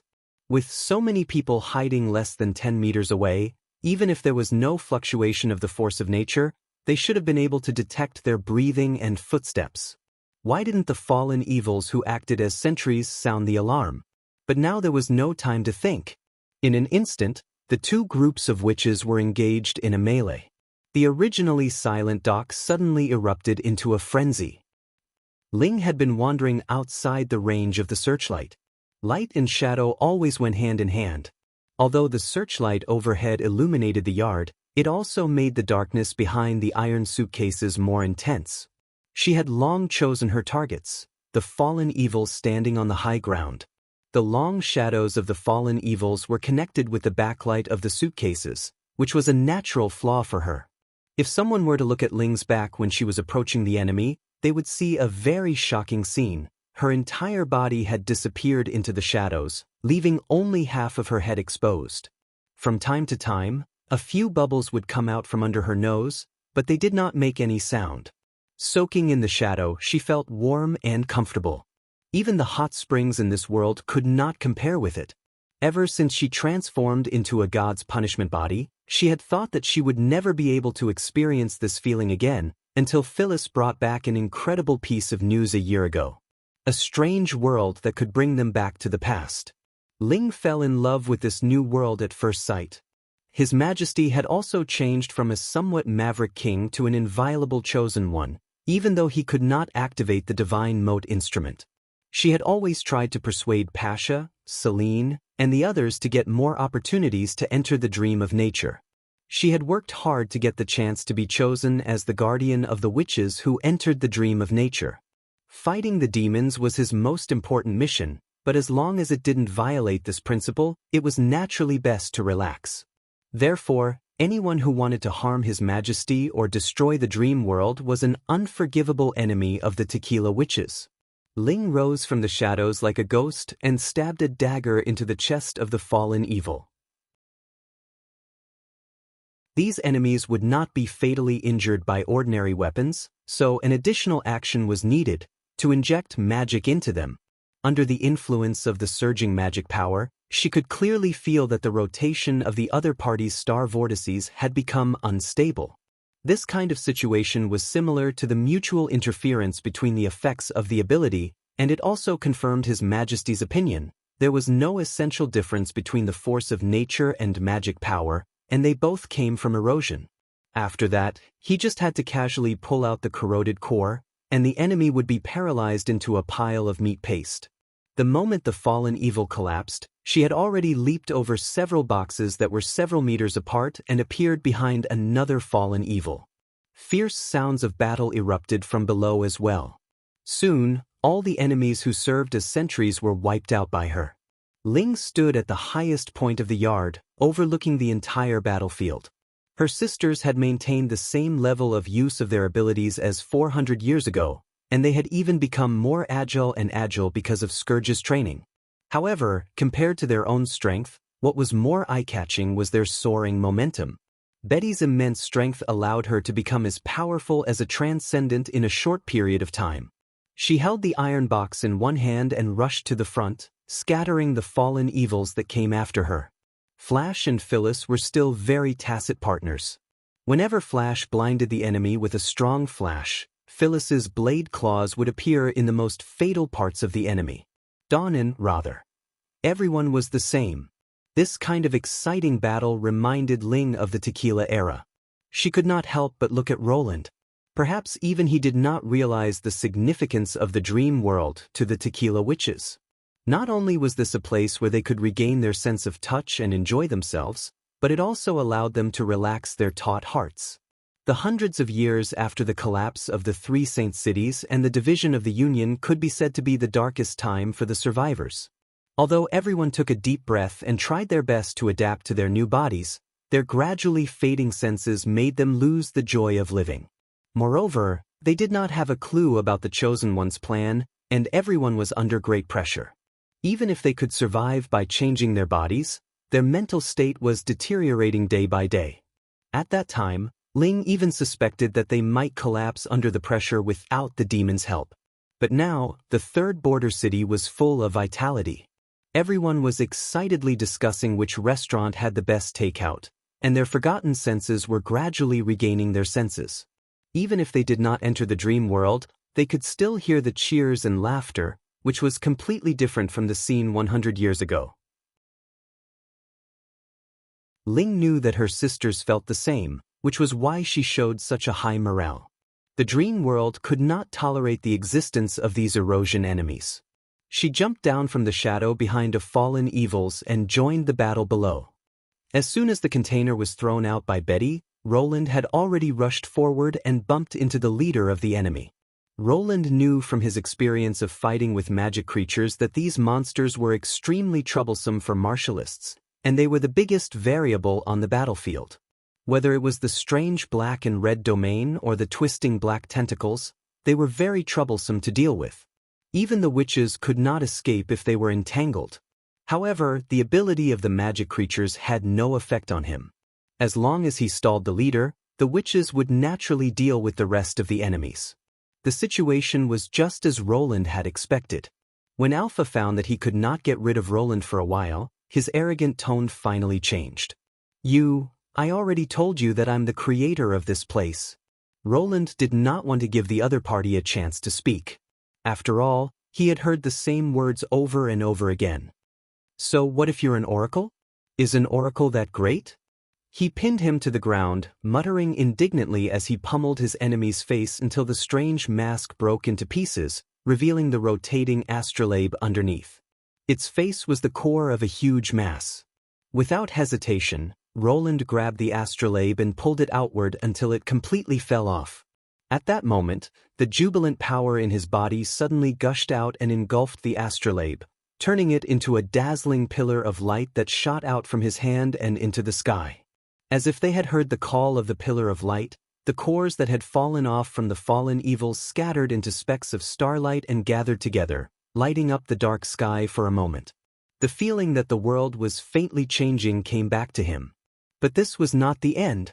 The pillar of light became brighter and brighter, showing no signs of weakening, until it completely enveloped him. Roland felt something was crazily rushing into his mind, and a sharp pain almost made him lose consciousness. Everything in front of him became blurred, and countless snowflakes filled his vision like a black and white television in the 1970s. This is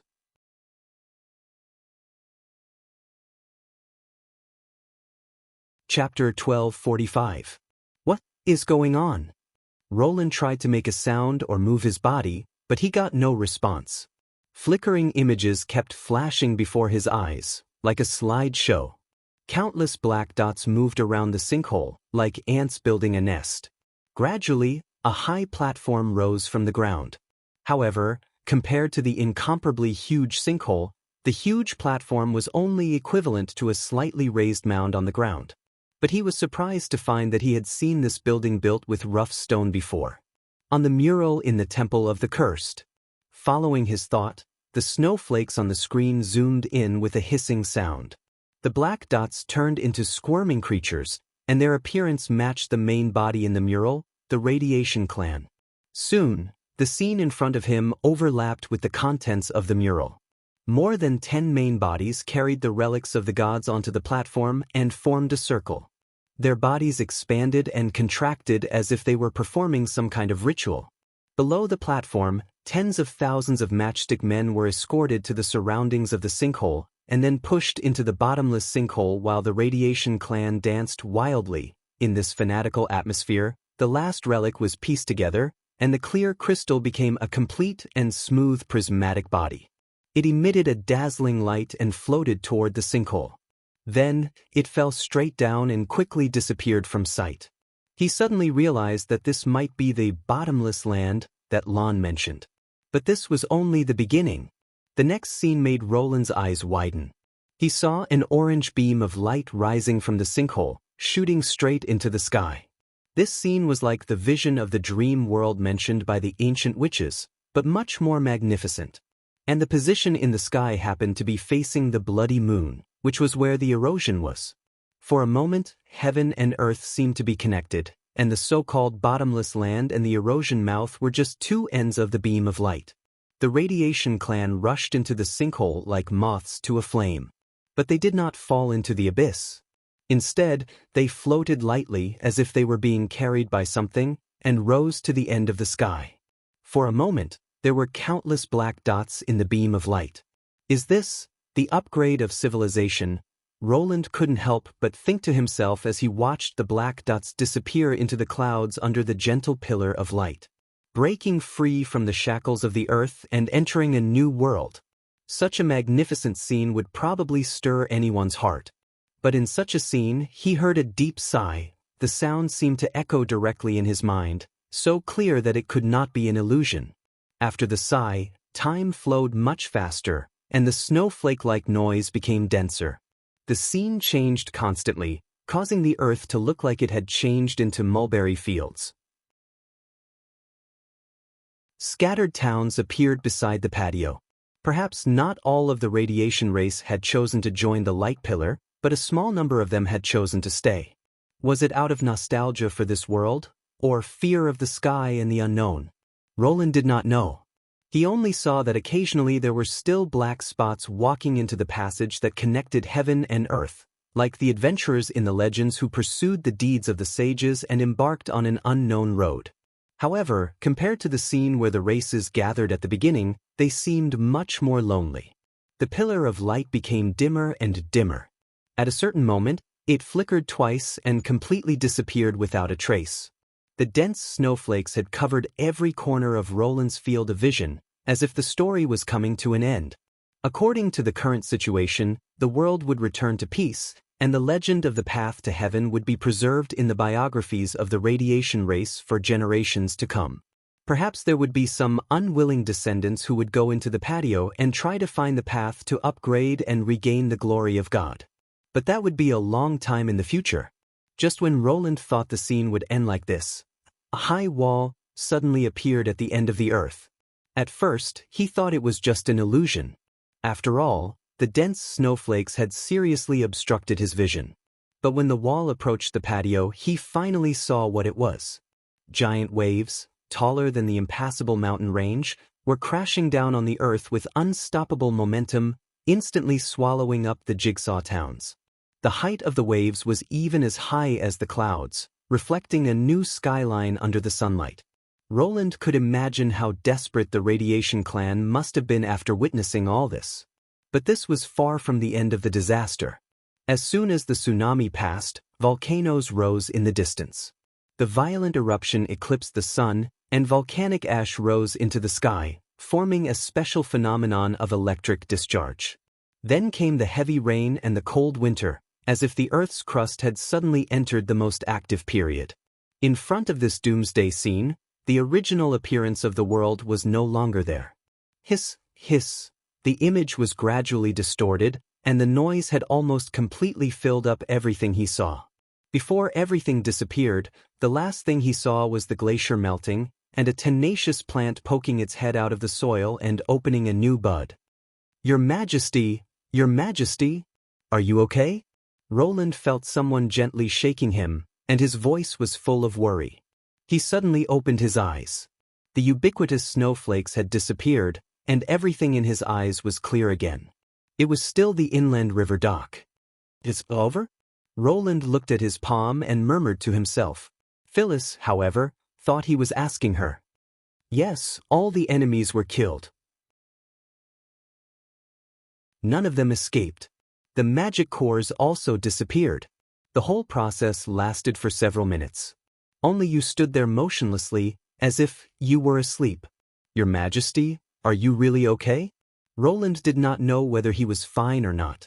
Everything that he had experienced before was not an illusion. Now that he thought about it a little, he could reproduce all the scenes that he had seen. It was as if a bunch of memories of unknown origin had suddenly appeared in his mind. If that was all, he could even feel the exhaustion and weariness brought by the long passage of time. It was as if he had finished the journey of thousands of years in a few minutes. That sigh also became an expression of his empathy. Lan's words suddenly came to Roland's mind. Compared to what I tell you, the real answer is what you understand yourself. Is this the end of the battle of divine will? I'm fine. He took a deep breath. I just saw some strange scenes. Strange scenes? Phyllis blinked and then skipped this sentence. It's not the time to talk about this, Your Majesty. The light just now almost lit up half of the sky. Many people should have noticed this area. If we don't leave as soon as possible, it's very likely that the association will notice us. I see. Let's go back according to the group we came from. He nodded and said. Whether it was the oracle's memory or something else, Roland could not tell for now, but he believed that these unknown questions would be answered one day.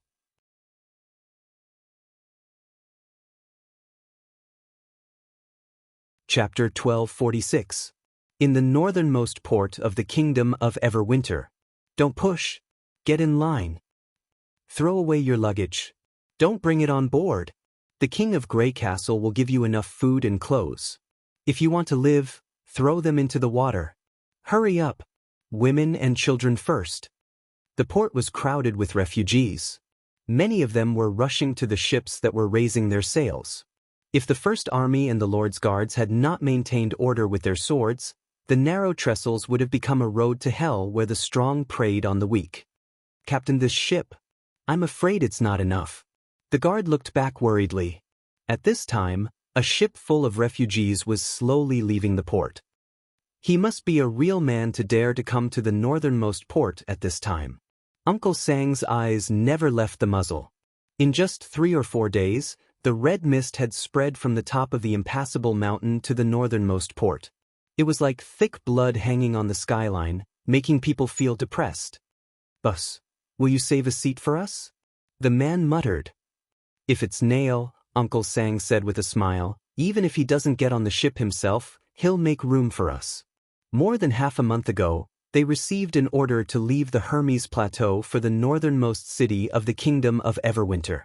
Compared with guarding the Holy City, Nail was much more relaxed after receiving the new order. He talked a lot more on the way and started working as soon as they arrived at the northernmost port. They were not the first to arrive at the Grey Castle in the Kingdom of Everwinter. More of their comrades had already gone to other parts of the kingdom to evacuate the residents. At first, the evacuation did not go smoothly. It was not until the appearance of the Crimson Moon that the situation improved. This was all due to the rumor that the Crimson Moon represented the end of the world.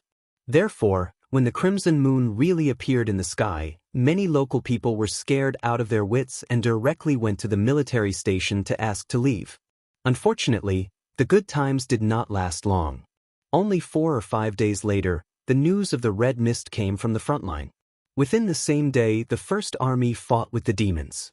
They didn't know the outcome of the battle, but the result was that all the vanguard squads began to retreat to the south. Nail's squad also received the order to retreat to the next port. However, in these few days, the number of refugees increased several times. Every day, tens of thousands of people came to the northernmost port and begged the ships to take them away. Nail could not just sit back and do nothing. He built a simple line of defense on the spot and informed the rear troops by flying messengers, asking for more ships. As a result, the evacuation plan was delayed for several days.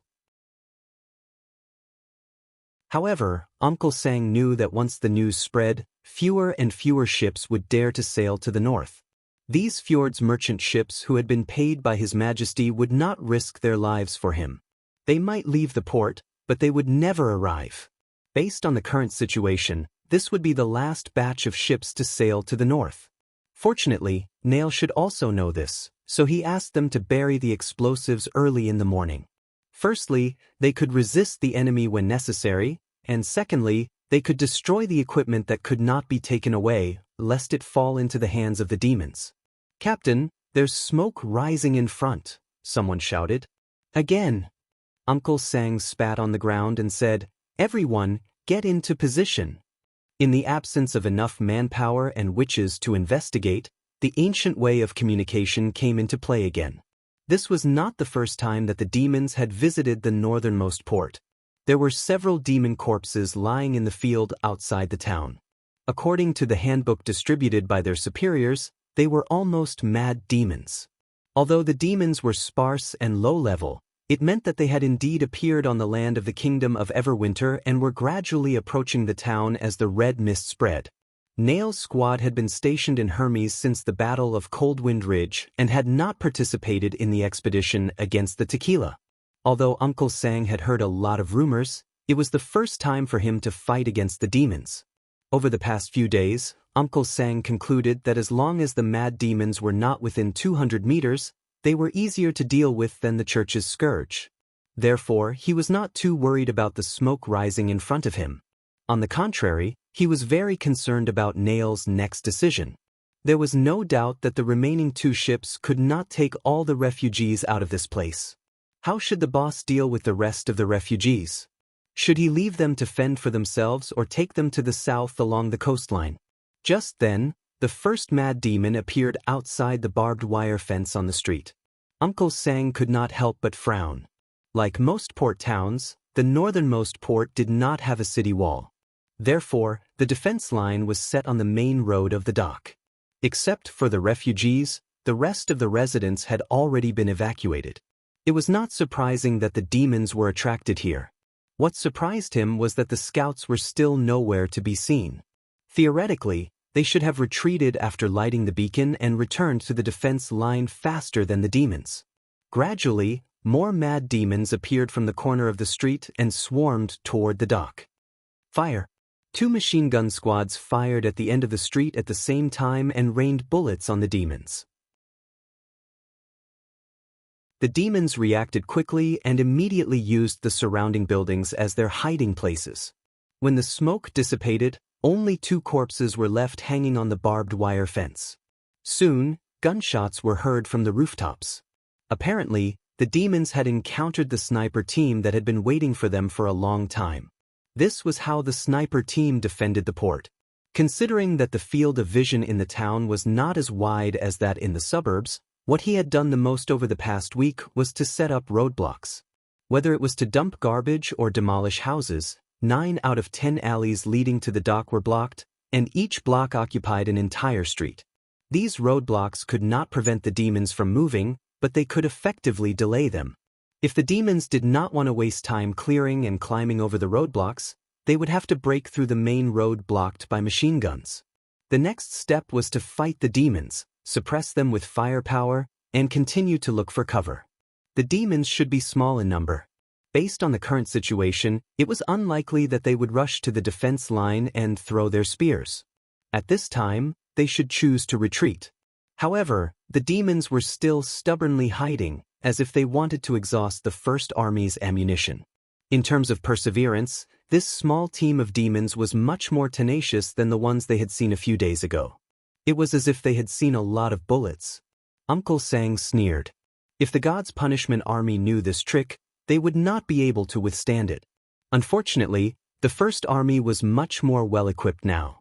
Their 100-soldier team was equipped with 4 Mark I machine guns, which could easily last them for a day. If they continued to fight, the demons would die here sooner or later. However, a sudden change occurred at this moment. Uncle Sang heard a loud bang and saw a cloud of dust rise from the building to the north of the dock. A giant armored creature smashed through layers of stone walls and climbed out of the ruins. A spider demon? The soldier asked in surprise. Prepare the anti-demon grenades. Uncle Sang's heart sank. The handbook did mention a kind of demon that looked like a spider, but this one looked different from the ones they had seen before.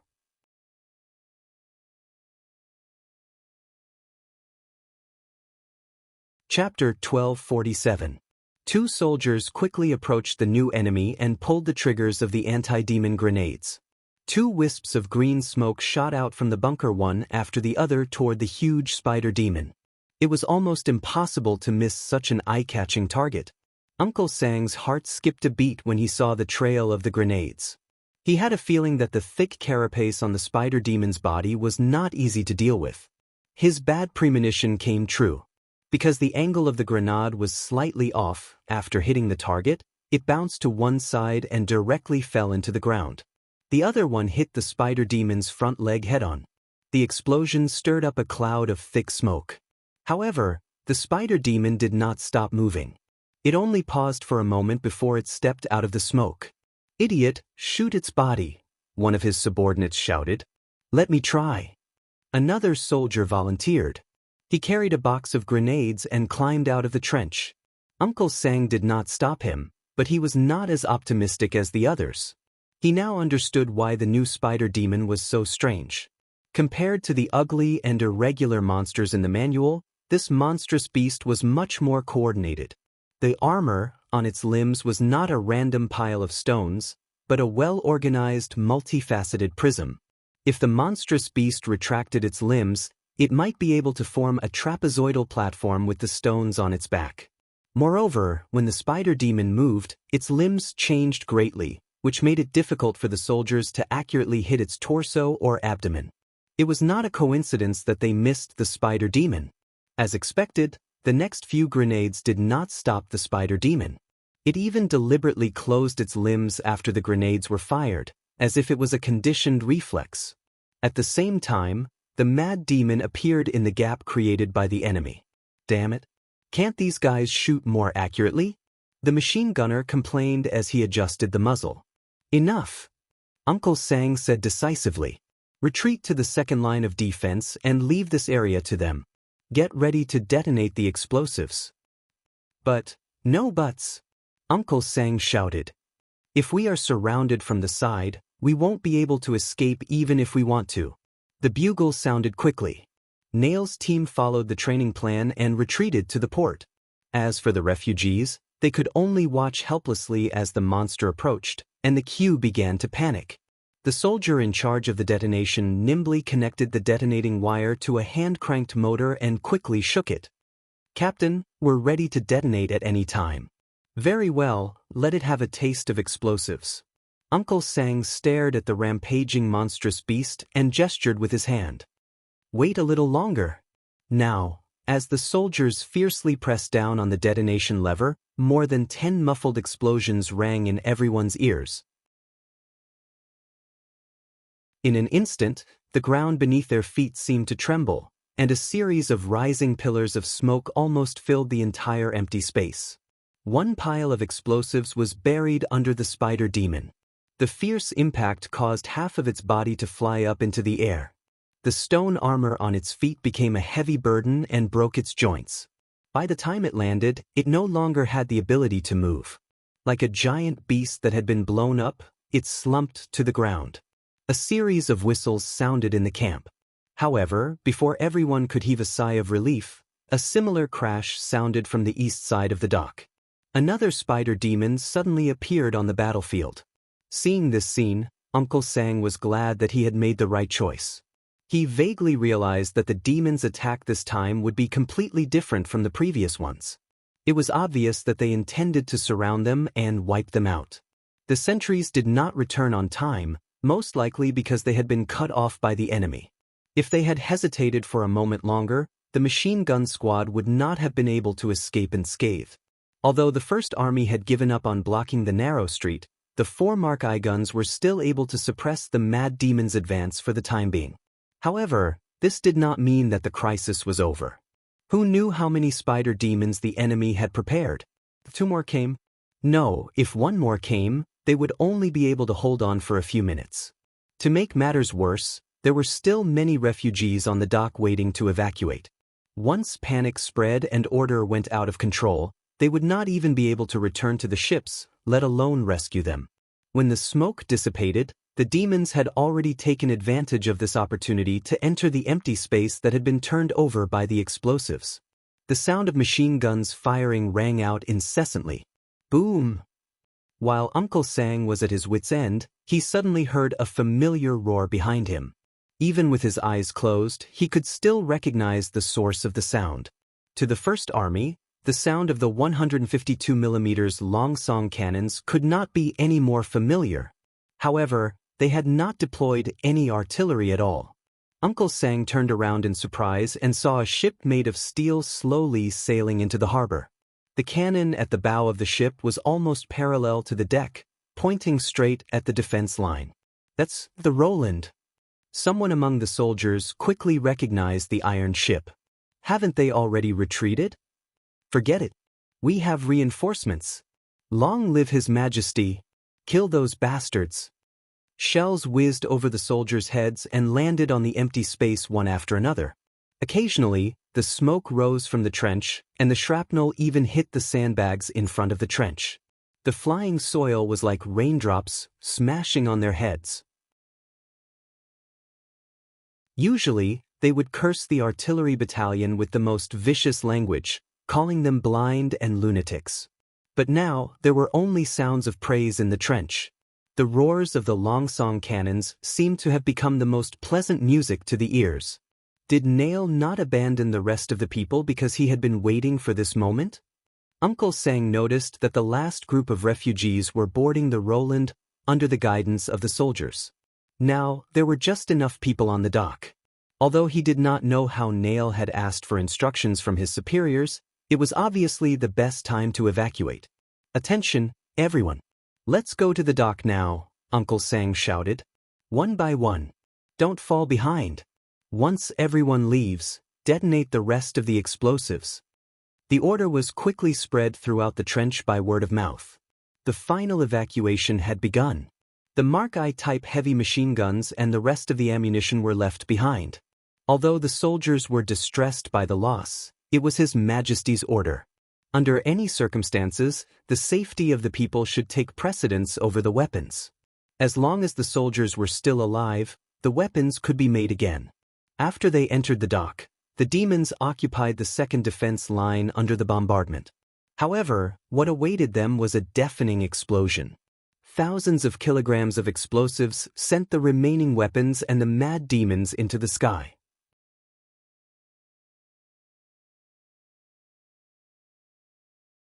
Chapter 1248. Zoe stood on the railing of the bridge, looking down at the noisy crowd on the deck. The Roland was not large, and it had to be forced to accommodate nearly 1,000 people. As a result, every empty seat was occupied, leaving no space for them to sit down. Moreover, it was the first time for most of the refugees to go to sea, and the bumpy sea conditions soon made them feel uncomfortable. Dizziness and vomiting were everywhere, and the dense crowd aggravated the reaction. Even those who were physically fit could not stand it for a long time when they were vomited all over their faces. She could not help but feel lucky that the god's punishment body could not smell. Mortals are so fragile. Carol's voice suddenly came from behind. "I can't believe we used to do this." "Indeed." Zoe nodded sympathetically. She naturally knew what Carol was referring to. When the captain received the request for help, he immediately went to find them. Since the main task of the Roland was to determine the general location of the god's stone mine, Zoe had the final say in all the operations. At that time, the ship carried the magic core of the underground civilization, so they should try their best to avoid any accidents. Moreover, the huge core skeleton almost occupied the entire rear deck, and even if they went there, they would not be able to transport many people. Faced with such a request, she should have flatly refused. In the era of the Union, the magic core was extremely limited, and it could not be replicated, so it was not comparable to the magic core of mortals at all. Not to mention the refugees, even if she had to choose between a town and the core instrument, she would not hesitate at all. But now, she was hesitant. After discussing with her companions for a while, Zoe made a decision that even she herself found unbelievable. She unloaded the magic core in another port town, entrusted the local First Army to guard it, and returned to the northernmost port with the Roland. She even told the garrison that if the ship did not return on time, they must send the instrument back to Neverwinter. "But it doesn't feel bad," Carol shrugged with a smile. "To be honest, I feel rather conflicted when I think that you might reject me." "I hope they can live up to His Majesty's expectations," Zoe deliberately said with a cold face. What gradually changed the minds of his companions? Many scenes appeared in her mind: the First Army fighting against the demons in the ruins of the Holy City, the nurses taking care of her in the hospital, the ordinary people in the dream world who were no different from witches, and Roland Wimbledon. "Yeah, we didn't take such a huge risk to return to the Red Mist area in vain." Carol patted her on the shoulder and turned to walk toward the bridge. "In any case, this mission has been successfully completed. I really want to go back to Neverwinter as soon as possible. Whenever I think of the Sichuan-style hot pot in the dream world, I'm drooling." Gulp. Zoe could not help but gulp. Fortunately, Carol had already closed the door to the tunnel, so she did not hear this soft sound. She cast aside her distracting thoughts and looked at the red mist in the distance. More than 400 years ago, the Battle of Divine Will, which had brought endless nightmares to the Union, was finally coming again. Although it was much earlier than expected and the strength of the demons had undergone tremendous changes, she was calmer than she had expected. This time, they were no longer fighting alone. Haxord was floating above a city that had just been occupied.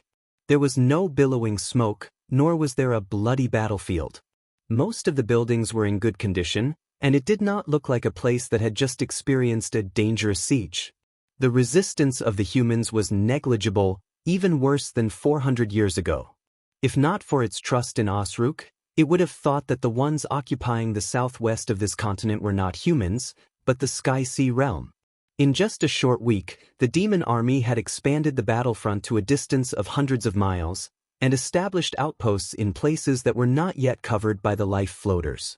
This process could not be completed so quickly without the help of the humans. According to the reports from his subordinates, the demons had only slightly threatened the lords and nobles, such as chopping off a few hundred people's heads, but the other side was already scared out of their wits and began to transport resources to the demon army. This situation was exactly the same as the first battle of Divine Will. It seemed that the news of the first city it conquered, the Snow Reflection Castle, and setting it on fire had already spread.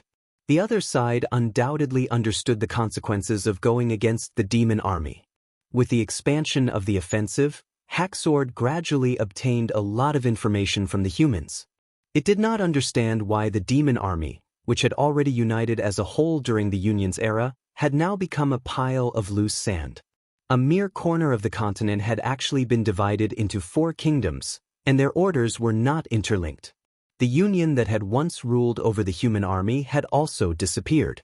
What had they spent their time on in the past 400 years? It did not seem to be the case for a kingdom that lacked power.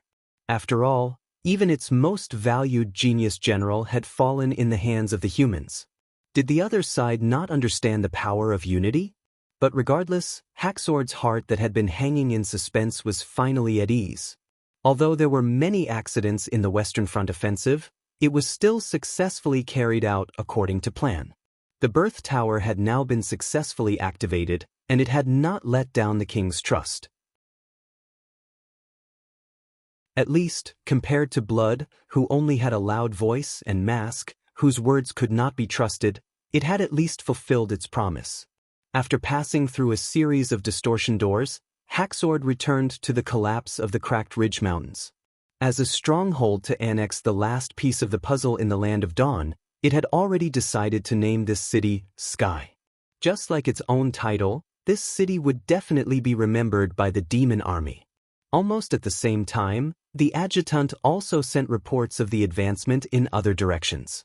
The Sky Lord quickly read through the reports submitted by the various divisions, and a detail caught his attention.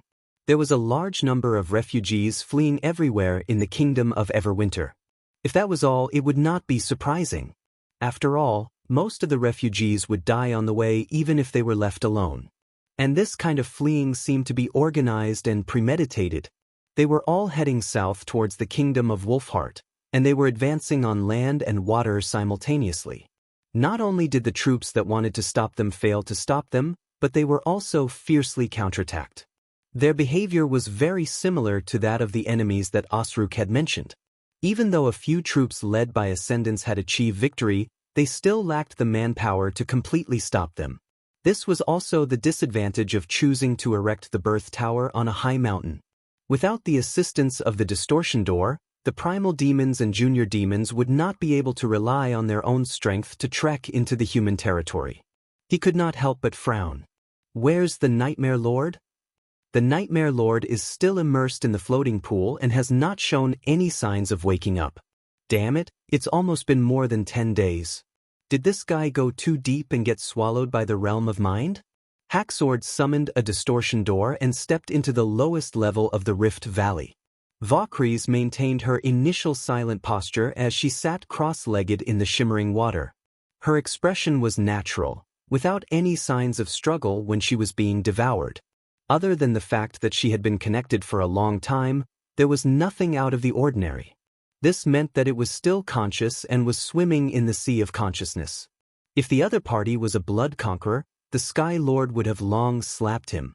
Forcibly leaving the realm of mind would damage his memory, which was not important to the former. But for the Nightmare Lord, he did not dare to be so rash. Of all times to be immersed in it, it just had to be now. The human's retreat was too deliberate, which made him feel that something was wrong. However, he could not explain this to the king. After all, there were already 2 Grand Lords on the Western Front, and it was unlikely that they would send another Grand Lord to chase after those lowly mortals. If he were to say this to the Holy See, he would be ridiculed. However, in reality, he had already done his best to send troops, while the other Grand Lord only acted according to his own thoughts and was of no help to the situation. It was equivalent to the Western Front not having a single usable Grand Lord, which greatly weakened the long-distance pursuit of the troops. If the Nightmare Lord could help him eliminate those escapees, he would not be in such an awkward situation. After glaring at the Nightmare Lord for a while, Hacksword had no choice but to leave the Red Mist Pond.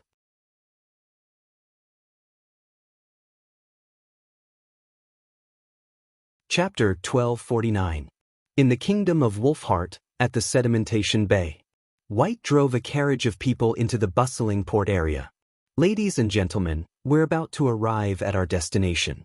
No matter what you've been through in the past, I'm sure you'll have a new life waiting for you. I wish you all a smooth journey in advance, and I'd like to offer you one last convenient service. White shouted enthusiastically as he pulled the reins to slow down his horse. He had been living a good life recently. Ever since the arrival of the Grey Castle fleet, the Sedimentation Bay suddenly boomed, especially in the short-distance transportation industry. He could earn about 10 silver royals by transporting people from the surrounding towns to the port. He could do this job at least twice a day, and if he was not worried about the damage of the carriage, he could even transport another batch of people at night.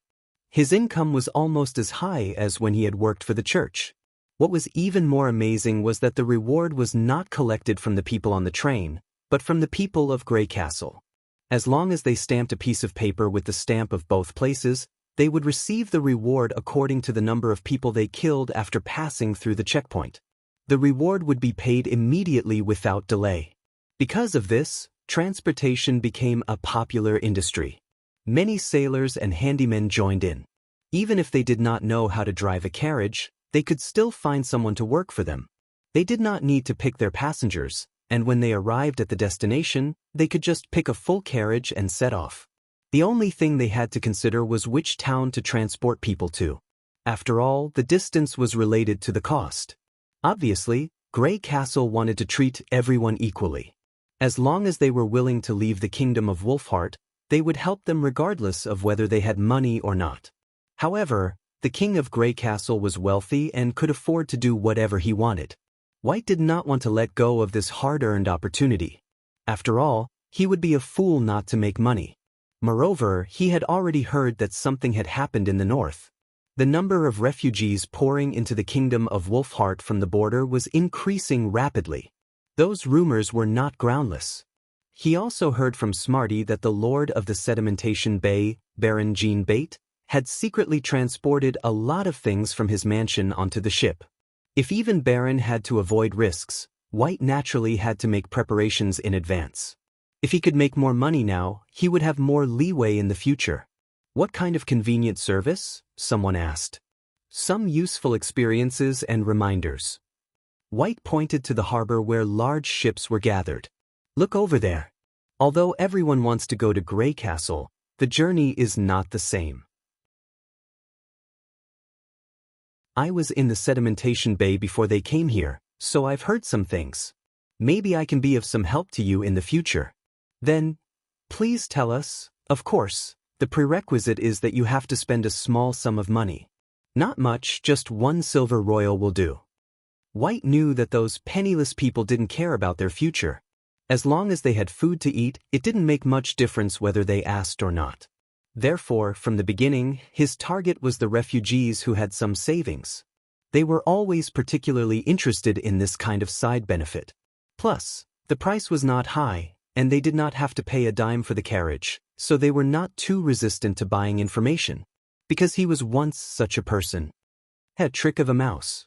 A well-dressed man sneered, unfortunately, he's not even as courageous as a mouse.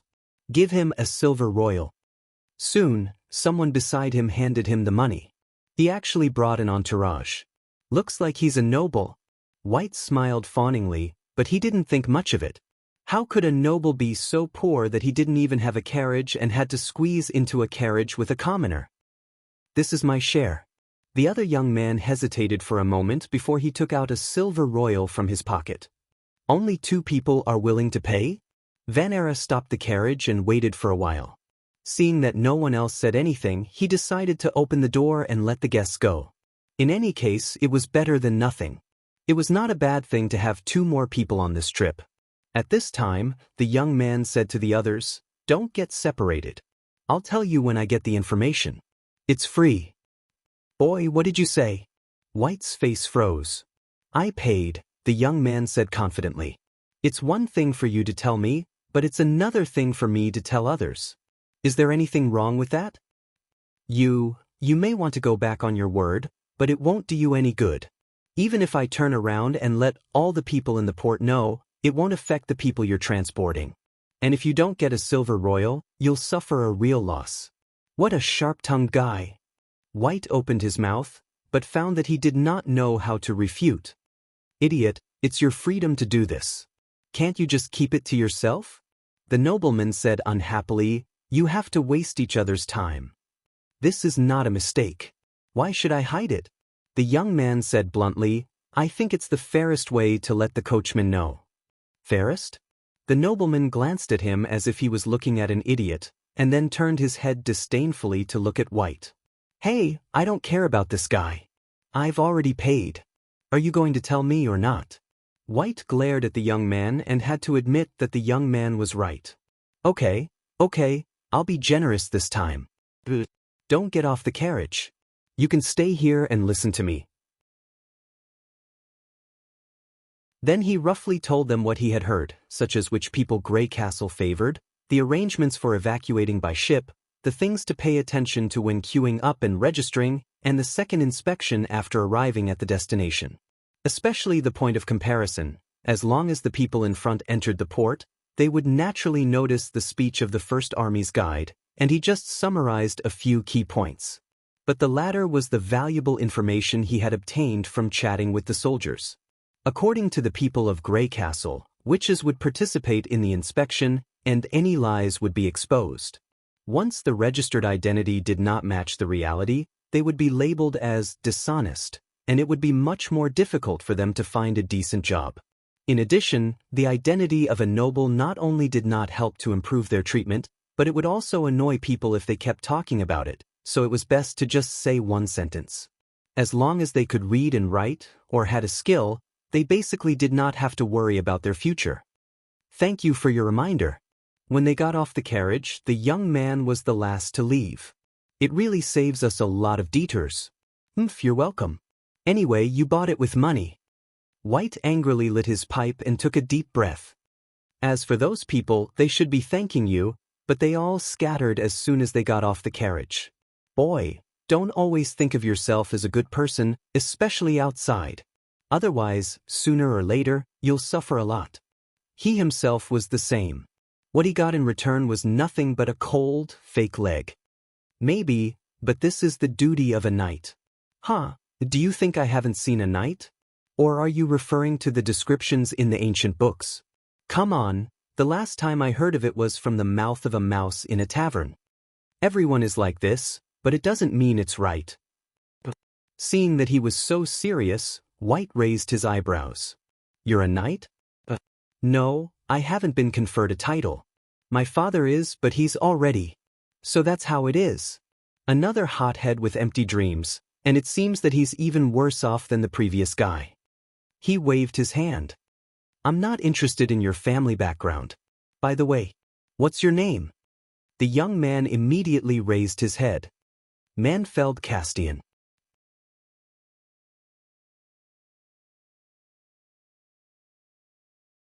Chapter 1250.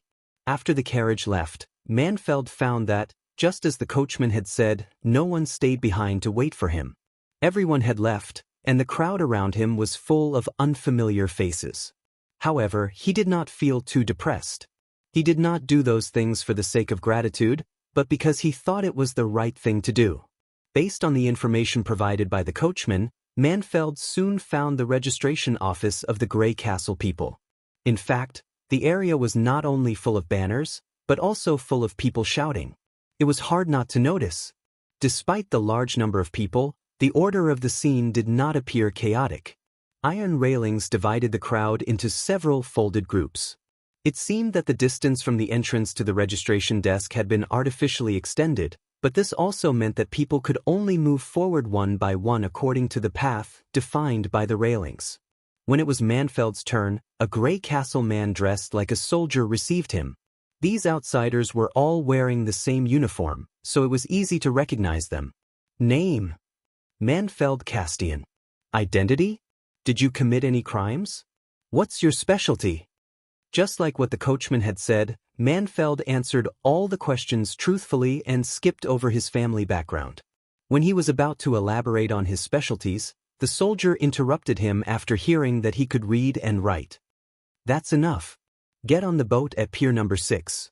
This is your registration number plate. Don't lose it. Before Manfeld realized what had happened, he was squeezed out of the queue and entered the dock area. That's it? Is it really like what the coachman said? Can one live a comfortable life in Grey Castle just because he can read and write? But judging from the situation at the registration desk, it seems that any Grey Castle man can read and write. While waiting in line, Manfeld noticed that the scribes had changed several times. Sometimes, they even found a temporary soldier to supervise the order, but nothing went wrong. This situation puzzled him a little. Moreover, the plate given to him by the Grey Castle man seemed to contain some secret. It was an iron plate with a hemp rope hanging on one end, which could be worn as a necklace. There were a series of symbols engraved on the plate, which were probably related to his registration number. It wouldn't cost much to hire a blacksmith to make such a small metal plate, but it would be a completely different story if it were to be used by the entire group of migrants. Castian's family had a blacksmith shop in the past, so he knew what that meant. A piece of iron plate could be made from the scraps left over from forging, but 100 pieces or 1,000 pieces could not be made. Engraving the symbol would take half a day, but repeating it 100 or 1,000 times would take a long time. However, there were more than 1,000 people on the pier. If the sedimentation bay was like this every day, it would be an understatement to say that there were tens of thousands of them. And to prepare a registration card like this for all the migrants? The materials and time required were far beyond his imagination. Even if he gathered all the blacksmiths in the kingdom of Wolfheart, it would still be impossible. This alone made him realize the wealth and luxury of the kingdom of Grey Castle.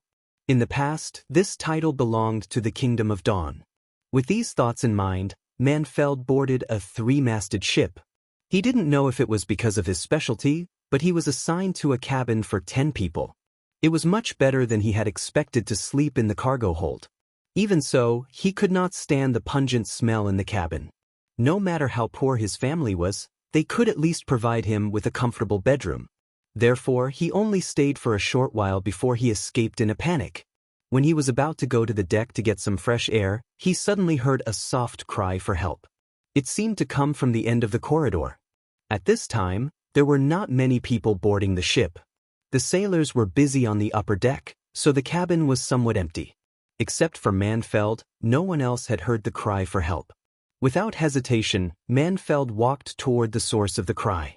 At the end of the corridor was a storeroom. Except for the crew, few people would come to such a place. He gently pressed his ear against the door, and sure enough, he heard some strange noises, as if someone was struggling.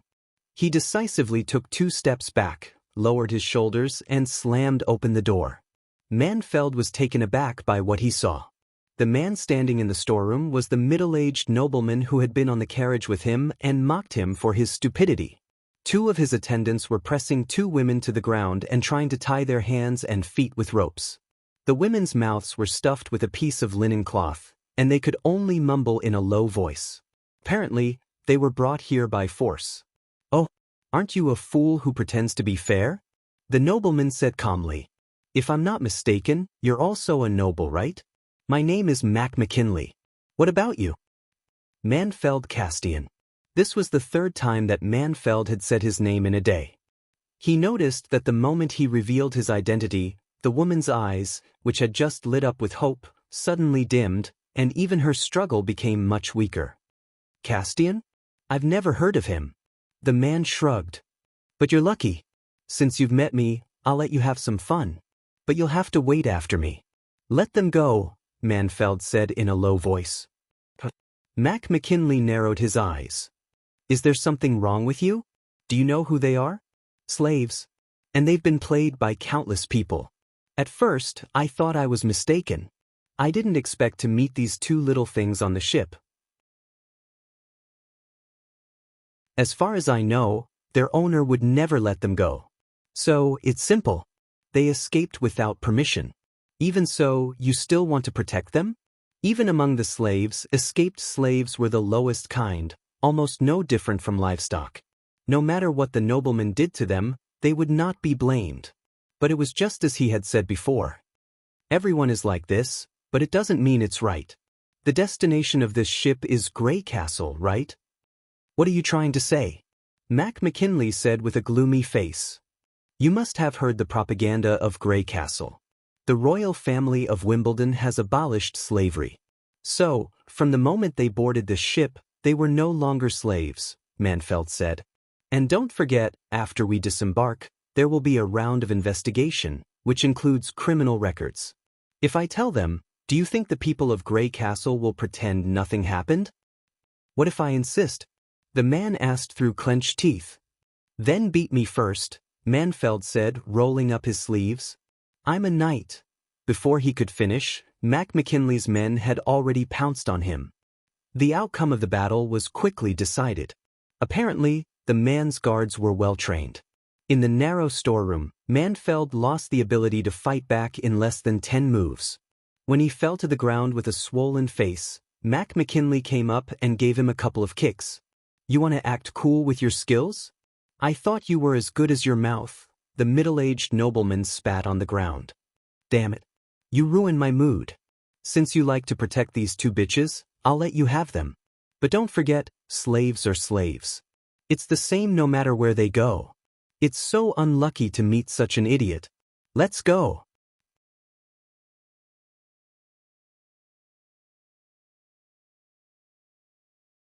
Chapter 1251. It took Manfeld quite a while to recover from the dizziness. His vision was blurry, and his face was burning. It was difficult for him to open his eyes. Damn it! Didn't they say that nobles should not hit their faces in a fight? With great effort, he slowly sat up from the ground and slowly moved toward the two terrified women. He pulled out the rags from their mouths. Don't be afraid. I'll untie you after I catch my breath. The two women did not even dare to breathe heavily. They only nodded slightly. This time, he paused for a longer time before he gathered enough strength to loosen the ropes. Okay, you can go now. Just be careful not to be caught by that guy again. That guy should not have a chance. When the ship left the port with a full load of people, he would run into migrants everywhere he went. That guy probably did not have the guts to do this in front of everyone. The two women carefully walked around him and quickly ran out of the storeroom. Their hurried footsteps gradually faded away, and finally, silence. From the beginning to the end, they still did not say a word, not even a word of thanks. Manfeld leaned against the wall and let out a sigh. For some reason, the words of the coachman suddenly came to his mind. Boy, don't always think of yourself as a good guy, especially when you're outside. Otherwise, sooner or later, you'll suffer a lot. He shook his head and threw these distracting thoughts to the back of his mind. He was already used to this kind of situation, wasn't he? Now, he only hoped that he could return to his assigned cabin before the official departure, so that his bed would not be occupied. Suddenly, Manfeld heard footsteps again, accompanied by the creaking of the wooden planks. The footsteps were approaching him. Damn it, don't tell me that Mike McKinley hasn't had enough? The footsteps stopped at the door of the storeroom. Then, the door was pushed open a little, and a head poked in. Manfeld was stunned. It was one of the women who had escaped. When the door opened, he found that both of them were there. The one standing in the back was carrying a wooden bucket with difficulty. Her movements were so stiff that it seemed that she had exerted all her strength. It was not until she placed the bucket in front of him that he noticed that it was filled with water. One of them took out a handkerchief and wiped the blood on his face. The other one kept apologizing. I'm so sorry that you were beaten up like this. We were so scared that we didn't dare to say a word. Because you said you were also a noble. Manfeld could not help laughing. Even though his body was stinging, he did not want to control his expression. What's wrong? Didn't I tell you? From the moment we boarded the ship, there was no longer any difference between slaves and nobles. Because the king of Grey Castle not only abolished the slave status, but also took back all the nobles' rights. In other words, we are the same people. Indeed, Manfeld knew that there were no more knights in the kingdom of Grey Castle.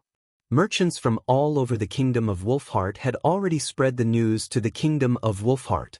In the eyes of most nobles, this was an act of treason, which made him pay more attention to Wimbledon. Ever since his family fell behind, a question had been lingering in his mind. What exactly was a knight? When his father was still alive, he had never considered this question. He had thought that it was only a matter of time before he inherited the title of knight. However, when his territory was annexed by various factions, Manfeld found that things had changed beyond his expectations. The new lord turned a blind eye to him, and those who were obviously not qualified to be his lord became superior. Other than his surname, he seemed to have nothing. According to the ancient books, the ancestors of the pioneers chose the most outstanding representative to be the king. The king would then grant the most outstanding representative a position and honor to protect the homeland and the people. This was the origin of the title of nobility. As the person closest to the bottom of society, the knight should be humble and compassionate. At the same time, he should uphold justice and integrity. Only in this way could his territory prosper. It was because of these qualities that ordinary people did not have that they were more noble. This was also what Manfeld had always wanted to be. However, he did not understand how a knight was different from an ordinary person without a land. Was it those extraordinary spirits that represented their loftiness, or was it a title deed? In the struggle for power and interests, the territories of the lords changed every day. Among the people he knew, a lame person could be a knight, and an idiot could be a knight. However, Manfeld, who did not have a land, could not be a knight. This made him suspicious of the so-called knight class. Although his family had suffered many setbacks since its decline, Manfeld's goal had never changed. He had long wanted to go to Grey Castle, but he lacked the travel money. Later, when the people of Grey Castle took the initiative to enter the kingdom of Wolfheart, he found a good opportunity to go to Grey Castle. He wanted to know if it was possible to become a knight in a place where nobles no longer existed. Hearing the words "were the same," the two women were visibly relieved. Is that true? It's been known among the nobles for months. Those big families all want to say that Wimbledon is the devil from hell, Manfeld said with a forced smile. Manfeld forced a smile. But now, I'm afraid they're all going to seek refuge with the most dreadful demon. The one who wiped his face fell silent for a moment and asked, "Why do you want to help us? Aren't you afraid that the noble? He won't dare to kill us because I've already warned him." Manfeld shook his head.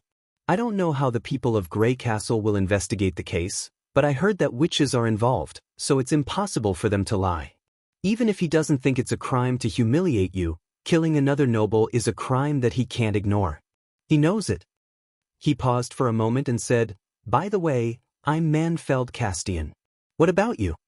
This was the fourth time that he had told them his name today. "I'm Thylane," the one said in a low voice. "She's Momo." She paused for a moment as if she was making up her mind. What the noble said was true. We were sold to, as I said, that was before we boarded the ship. It's okay if you don't mention it. Manfeld waved his hand. Just like the coachman said, no matter how we used to live, we'll have a new life in the future. Otherwise, we wouldn't have left the kingdom of Wolfheart for a strange place, would we? Woo! At this moment, the long and deep sound of a bugle horn rang out. It was almost time to set sail. "Let's go back. We'll be in trouble if someone else takes our place." He struggled to stand up. Although his body was still aching, he could still walk back to his cabin. "Me too. I don't want to sleep in the storeroom on such a long journey." The two women exchanged a look. After a moment of hesitation, Thylane took out a white pill from her pocket and handed it to him. It's a medicine that can slow down pain," Thylane said. "If you can't bear the pain anymore, lick it, or take a small piece. But don't take too much at once, because it can only delay the pain, but can't eliminate it. Manfeld took the pill with a puzzled look. It could only delay pain instead of stop it. Was there such a miraculous medicine in this world? Without further explanation, Thylane and Momo left the storeroom with the buckets. This time, the two of them stopped at the door and bowed deeply to him. "Thank you, Mr. Castian." Manfeld heaved a sigh of relief. Not everyone was the same, was it? That was enough. He looked at the pill in his hand for a while and tried to lick it. A faint sweetness spread from the tip of his tongue. Was this a ball made of wheat flour? Or maybe it was a little honey. Perhaps it was just a placebo stolen from the nobleman who bought her. However, the moment this thought popped up in his mind, something incredible happened.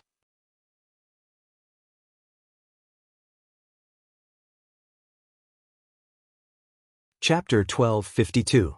Grey Castle, City of Neverwinter. Within a week, the First Army continuously sent back intelligence that not only confirmed the appearance of the red mist in the north of Everwinter, but also gave Roland a general understanding of the evacuation situation. Just as Edith predicted, the demons did not wait for the red mist to completely disperse before invading the kingdom of Everwinter. They took advantage of the shortening of the supply line to attack the humans from multiple directions, and even clashed with the migrating troops of the First Army. Evidently, they had been waiting for this moment for a long time. According to the statistics obtained from Iron Axe, the outcome of the battle was not optimistic. In the process of evacuating the refugees, several units were suddenly defeated by the sudden attacks, and the retreat turned into a rout. The soldiers were also scattered by the panicked citizens. Currently, the confirmed number of casualties had exceeded 300, almost equivalent to the casualties of the night attack during the expedition to Tequila. Furthermore, the number of refugees exceeded 10,000, and it could be said to be a heavy loss. The swift movements of the enemy had clearly caught everyone off guard. Although it was more efficient to break up the advance troops of the First Army to evacuate the population, it also reduced their combat ability. Fortunately, Roland had long ago instilled in the army the idea of preserving their strength as much as possible, and that the grassroots officers and soldiers who failed should not be punished. The defeated soldiers did not turn to become soldiers or bandits, and instead retreated into the kingdom of Wolfheart one after another, reconnecting with the garrison. Otherwise, according to the previous situation where the command system could no longer be called back, the army in the north of Everwinter would probably be completely wiped out. Not only could these escaped soldiers quickly form a new fighting force, but they also brought extremely important intelligence to the command center. For example, many units reported that they had discovered monstrous beasts that were not recorded in the manual during the battle. A unit that successfully evacuated from the northernmost port of Everwinter mentioned that the demons had used a new type of spider-like monstrous beast during the attack. Its defensive ability was much stronger than the previous two types. Mortars and anti-demon grenades were unable to paralyze its movements, and only 152mm longsong cannons could cause effective damage. As for the other types of monstrous beasts, there were only descriptions of their appearances, and their specific abilities were unknown. The war was undoubtedly speeding up the maturity of these monstrous beasts. With the support of the intelligence, several high-level meetings were held, and all the ministers agreed to send out the army to stop the enemy as soon as possible, so as to buy time for the evacuation of the two countries. After all, the population of Neverwinter was growing rapidly, and there were more and more workers, which gave the officials a taste of the benefits, except for the police department and the security bureau. Roland also thought so. Unfortunately, Grey Castle's transport capacity had reached its limit. He wanted to send tens of thousands of people to the kingdom of Wolfheart in one go, but it would be useless if his ammunition and equipment could not keep up. Therefore, even though the order had been issued, it was still a long process to assemble the troops. This was different from the Tequila expedition. The Tequila expedition had been following the railway from the beginning, and no matter where they went, they had to rely on the Black River train and Leaf to supply them. Now, before the new transportation equipment was deployed, the general staff had to think of other ways. There was another point in the report that caught his attention. The The squad that had successfully evacuated previously was only able to escape unscathed because of the support of the shallow water gunboat.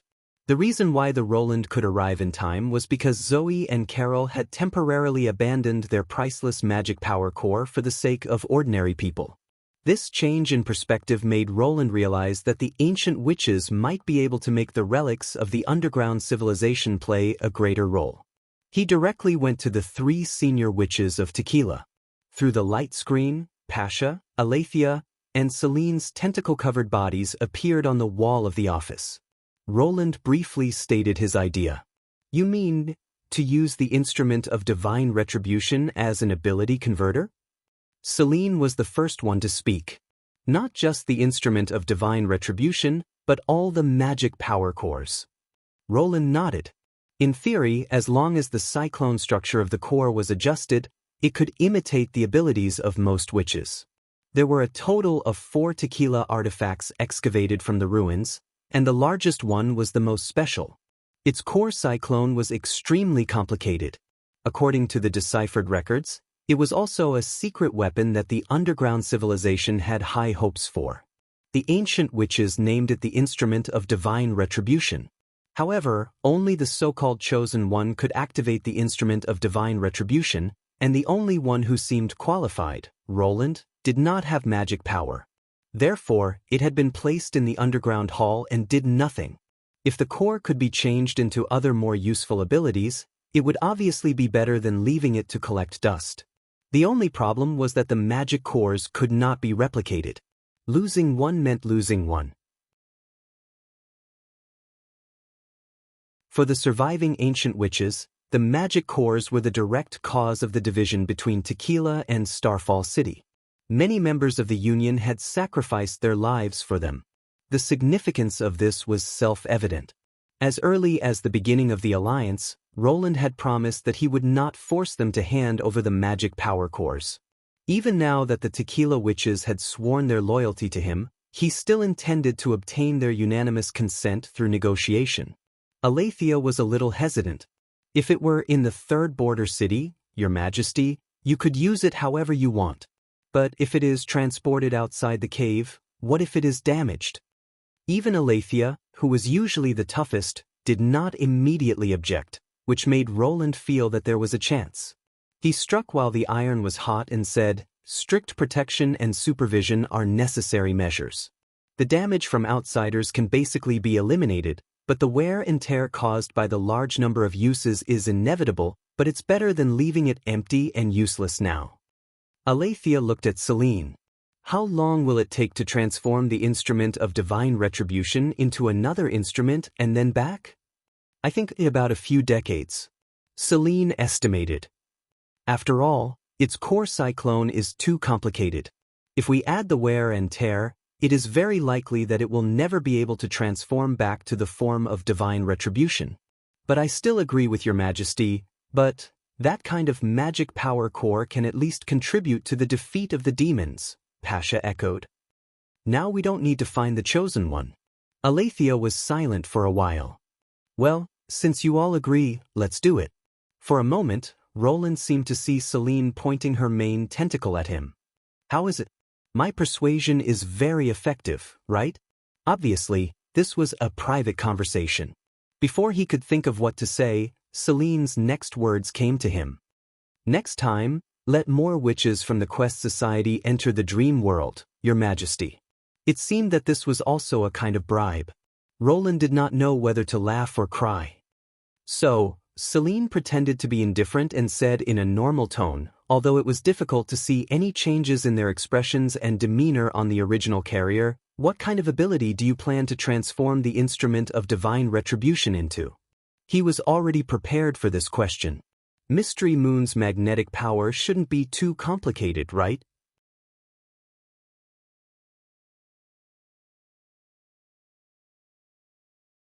Chapter 1253. The reason for choosing Mystery Moon was simple. Compared with the summoning ability, the enchantment ability was more suitable for the magic core. For example, Anna's Blackfire could not be controlled as freely as Anna could, even if she had the corresponding Cyclone core. The latter was not so troublesome. Roland only needed to inject magic power and activate the device. Among the two, the magnetization ability was the most beneficial to Neverwinter. Dawn had always been a scarce resource. Even with the help of Doris' demonization, it could only be said to be barely enough. If the scale of the factory was to be expanded in the future, the power supply would immediately fall into a state of shortage. Moreover, power generation and transmission and transformation were extremely complicated and huge subjects. They were not inferior to mechanical majors at all. It was fine for him to use his middle school knowledge to make electric motors and light bulbs, but to build a reliable power grid was a little difficult for him. In fact, he had brought a lot of electricity textbooks from the dream world, but he found that he could not understand them at all. The content could even be summed up as, "I know every word, but I have no idea what they mean when they are put together." Instead of learning from the beginning, it was better to put his hope on the tequila witches. Perhaps in a decade or two, they would be able to shine in various industries, but now it was almost impossible for Neverwinter to make up for this. Therefore, it was particularly important to expand the production of Dawn Eye. As long as the factory had electricity, it could produce overnight, and as long as the residential area had electricity, people could work during the day and study at night.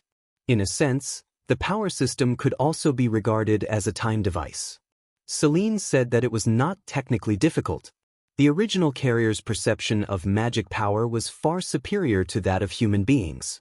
Ordinary witches could only determine the type and level of magic power of the person being observed with the stone of measuring, but in her mind, she could form the structure of the cyclone. As long as Mystery Moon used her ability a few times in front of her, she would be able to do it.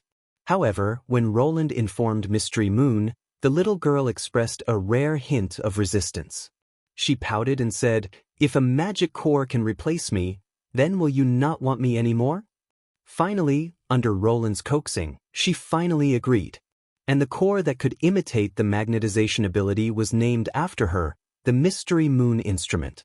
In Roland's words, she said, "In this way, even if you abandon me, you'll still remember my name. Also, to make up for my broken heart, can you give me 2 more bottles of chaos drinks?" Then she was dragged away by Lily, who was accompanying her. It took a few days to adjust the magic power core, and it was the same for designing a DC power grid that covered the entire city. Although he only used the most basic knowledge of series and parallel connections, and tried to simplify the calculation by introducing as much dawn power as possible, it still exhausted Roland. During this period, a group of unexpected visitors came to Neverwinter. Rex, together with a dozen members of the Society of Wondrous Crafts, submitted a letter to the King of Grey Castle. Roland soon met this group of unconventional explorers from the fjords in the living room. "I thought you wouldn't come." He asked the attendants to serve tea and desserts, and he spoke unhurriedly. It had been more than 3 months since the fjords people and the Sand Nation people left Neverwinter. If it were not for the piles of relics that were transported to the southernmost region from time to time, he would have almost forgotten about it. At the same time, Roland was also carefully sizing up this group of people. Probably because of the long journey across the sea, they all looked a little haggard. It seemed that in the fjords, only those who could not get on the ship would choose to take another route. "I'm sorry, Your Majesty," Rex said apologetically. "It took me too much time to gather the other members of the Society of Wondrous Crafts. Unfortunately, my ability is limited. Although you gave me a book as a proof, many people still have doubts and are unwilling to share their research results.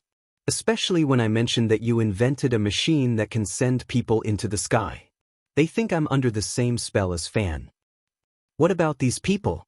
"They're all willing to believe you, Your Majesty." Rex bowed and said, "This time, they've all brought their families and are ready to settle in Neverwinter for a long time. They've also completely accepted your conditions." "Very good." Roland took a sip of tea and said, "After you pass the examination of the administrative office, you'll be considered as Grey Castle subjects. After all, joining the Society of Wondrous Crafts was something that the people of the fjords had no choice but to do. There was bound to be a mixture of good and bad people. If they could not understand the value of the knowledge in the book, There was basically no value in recruiting them. What does the examination mean? The established procedures to become an official member of Grey Castle is mainly to record your identity information. Don't worry, there's no need to sign a contract or anything like that. The crowd immediately heaved a sigh of relief. It was obvious that although they had brought their families, they were still full of anxiety about the future. Perhaps he should give them more confidence. Roland summoned his personal guard Sean. "Your Majesty, what can I do for you? These people are our new guests. Show them around and let them familiarize themselves with the new king's city of Grey Castle." Roland spread out his hands and said, "Especially the Miracle Building. If the new Invention Association is established, it'll also have an office on the top floor like the other schools of the Philosopher's Study. So, there's no harm in learning about it now." "Yes, Your Majesty." Seeing that everyone was confused and followed Sean away, Roland held back his laughter and whispered to Nightingale, "Follow them and have a look." 2 hours later, Nightingale returned to the office. "How was it?" Roland poured her a cup of chaos drink. "You've already guessed it, haven't you?" She curled her lips and drank the drink in one gulp. "Really, you're just like a kid showing off his toys. Don't worry, I think even if you drive them away, they won't leave." "Don't say that. I just want to give them a little confidence." Nightingale rolled her eyes at him. "Ahem, okay, you're a little bit right. You're quick to admit it." She unceremoniously extended the empty cup to Roland. "Do you want to hear more details?" "Yes," Roland admitted honestly, having learned a lesson from his previous experience. "Then prepare 2 more bottles of chaos drink." As the landmark building of Neverwinter, one could see more than half of the city from the top of the building, including the North Slope Mountain Mine, which always emitted thick smoke, and the Redwater River, which was filled with all kinds of cement boats. Between the two, trains loaded with raw materials rumbled through the city, and a bit further south, the figures of biplanes would often inadvertently streak across the sky. If it was at night, one could even see the brightly lit factories by the river. The light from the windows was reflected on the river like twinkling stars. The story was exactly as he had imagined. For those who had never seen such a scene, the moment they reached the top of the building, it meant the arrival of a new world.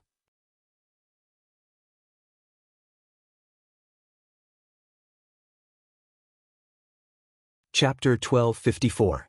That night, when Roland told Anna about it, she laughed for a long time. "If those people knew that most of these things were written by you, I'm afraid their eyes would fall out of their sockets." He played with Anna's hair and said casually, "In this way, they should also be obedient to you." "Finally, the Ministry of Industry can hire more people," Anna said with a smile. "I just don't know how good they are. They can recognize the value of that book. At least they are talented." Roland shrugged. Years ago, he had deceived the chief alchemist to come to Neverwinter with a row of redox formulas. And they are willing to bring their families here under pressure, so they must be very curious. With these 2 conditions, as long as they are given the right opportunity, I think they will become famous. He paused and said, "Of course, before they officially help you, they have to finish learning those basic subjects. You can arrange how to do it. This is also a process of establishing a superior and subordinate relationship." Anna leaned closer to him and rested her head on his chest. "To be honest, I don't know if I can lead them well." "You were the one who proposed to be the Minister of Industry," Roland teased. "Now that you're finally not a general without an army, are you afraid?" She stretched out her hand and a slender black fire quietly appeared on her fingertips. She drew a circle in front of Roland and said, "Do you want to be tied up and tickled by black fire again?" I mean, if there's anything you don't understand, you can ask Tilly." Roland looked away. "I heard that all the trainee air knight in the academy are afraid of the Princess Royal's majesty." Anna's eyes lit up. "Yes, I can ask your sister for advice. But..." She hesitated. "I haven't talked to her for a long time, and I heard that since the last expedition, her mood has been..." "Don't worry. It's been so long, she must have adjusted." Roland comforted her. "Maybe she'll be very happy if you go and chat with her. After all, you used to do the exam together." Regarding the possibility of resurrection of ashes, he did not reveal it to anyone other than Tilly. The main reason was that he was worried that they would disregard life and death in the war. Anna nodded as if she had made up her mind. It's settled then. Seeing that the crisis had been resolved, Roland changed the topic. By the way, how's the steam truck project going? The first prototype will take a few more days to complete. The structure is similar to the previous Rubik's Cube car, but the control and power system have been simplified. Although the flexibility has decreased a lot, the reliability has increased a lot. When it came to business, Anna's tone immediately became serious. Besides, using it to carry goods and people is not a problem, provided that the road project you mentioned can be completed smoothly. If it's just an ordinary dirt road or mountain road, it basically can't run. What about the tractor? That's far from it. Anna shook her head. The drawings you gave me are not detailed enough. There are many parts that need to be done in practice. Moreover, the suspension and control system are different from those of wheeled vehicles. I'm afraid it'll take a long time to build a qualified prototype. However, what they lacked the most now was time. If they only relied on defense, the demons would only become more and more difficult to deal with. To get rid of the dependence on land warfare, armored troops were undoubtedly the best choice.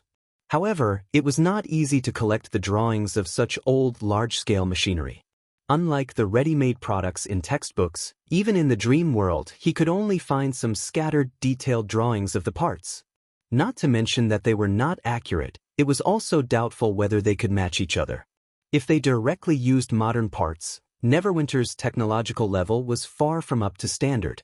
Whether it was the tracked tractor or the armored vehicles modified on this basis, they were all consumables. He could not let Anna build all of them.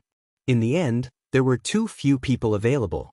When the industry developed to a certain level, any product could involve hundreds of categories, and it would be difficult to rely on one or two people to support the overall situation.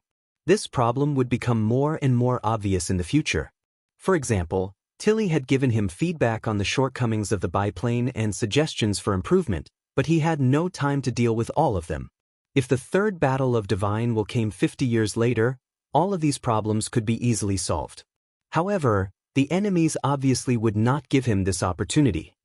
I'll think of another way, Roland said slowly. Roland, I remember you said that the dream world is getting richer and richer, right? Anna blinked her lake blue eyes as if she had come up with an idea. Yes, it seems to be improving itself. If not, I wouldn't have been able to bring back the following materials. According to Lon, this was a manifestation of the dream world strengthening itself. It was eroding the power of the gods. In that case, why don't you directly seek help from the dream world? You mean, to mobilize more people to search? No, Anna said with a sly smile. I'm thinking of a more direct way. She whispered her idea into Roland's ear. I just don't know if it will work. Roland could not help but be startled. He pondered for a moment, and the more he thought, the more excited he became. This may work. You can try it later. Anna stretched. If it works, we'll all be much more relaxed. But for now, accompany me first. When Roland opened his eyes from the dream world, a complete plan had already emerged in his mind. Anna's idea was actually not complicated. Since Neverwinter lacked enough talents, they might as well recruit from here. After receiving this hint, Roland thought more deeply. He could set up his own design bureau in the dream world. Nominally, he would spend money to have fun. After all, antique and model enthusiasts were everywhere. No matter what he did, he would not attract any attention. In fact, he could provide research and development support and detailed drawings for the real world. He could even carry out follow-up tests and improvements here. Compared to searching for information on the internet like looking for a needle in a haystack, this method was undoubtedly more targeted and much more efficient. However, the threshold for doing this was undoubtedly very high. It was so high that the money he had accumulated from robbing fallen evils was far from enough. Unless he could find a more powerful supporter. And now there seemed to be one. One of the members of the board of directors of the Clover Group, Garcia's father, Guard. Of course, given Guard's personality, it was very likely that he would not achieve the result he wanted. After all, for Guard, even if the cost was not large, he would not give it up so easily. It was difficult for Garcia to help him in this matter, so he needed some other bargaining chips.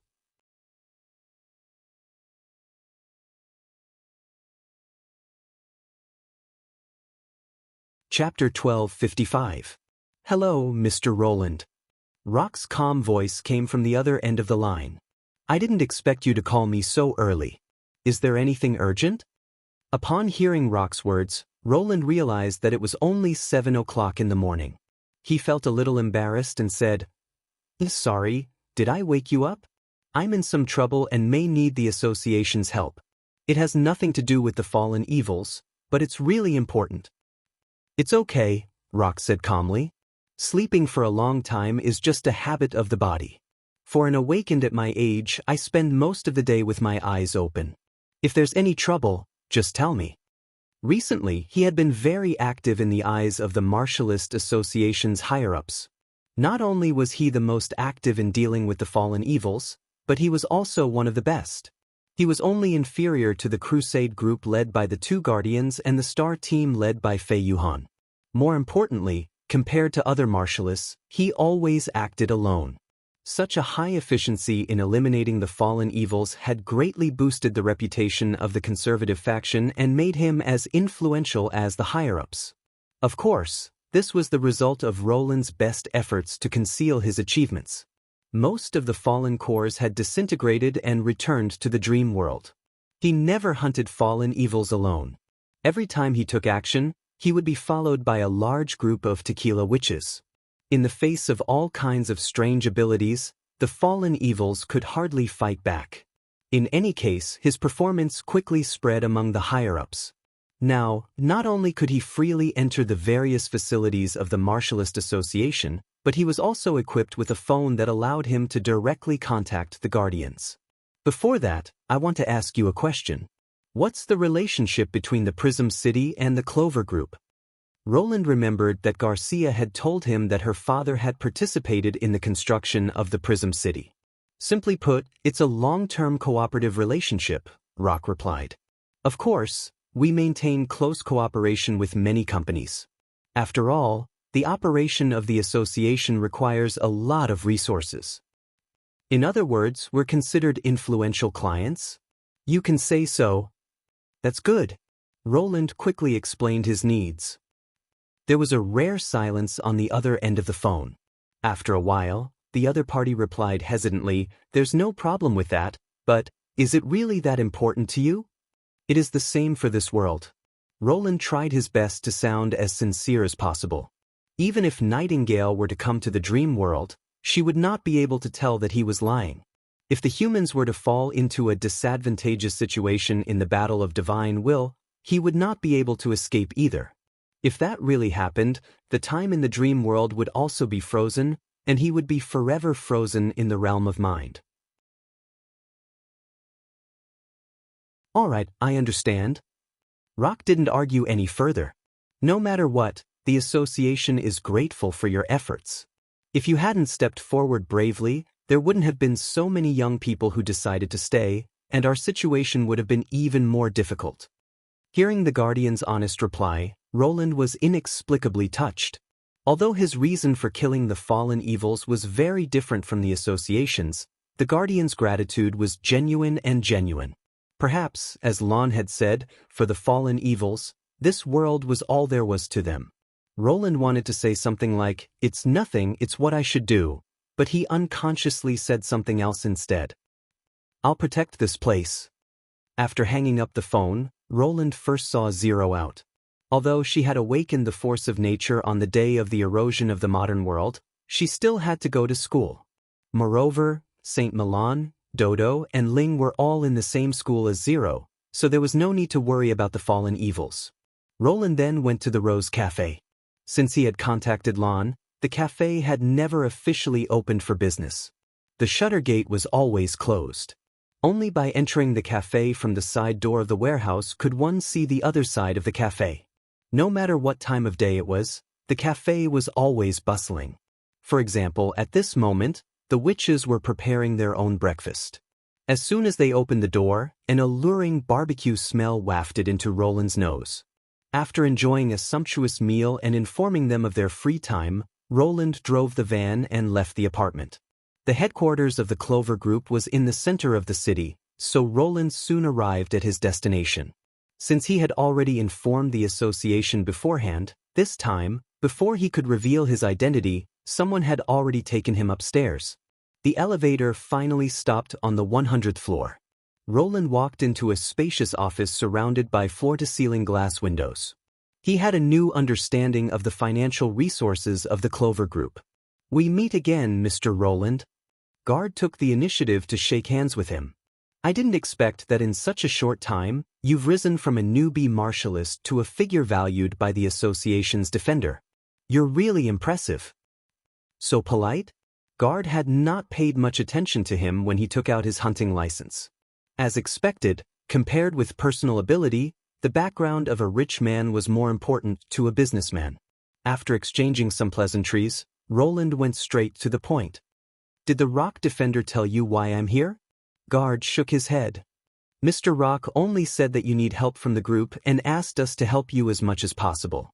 But as you know, with the current size of the Clover Group, I can't make many decisions on my own."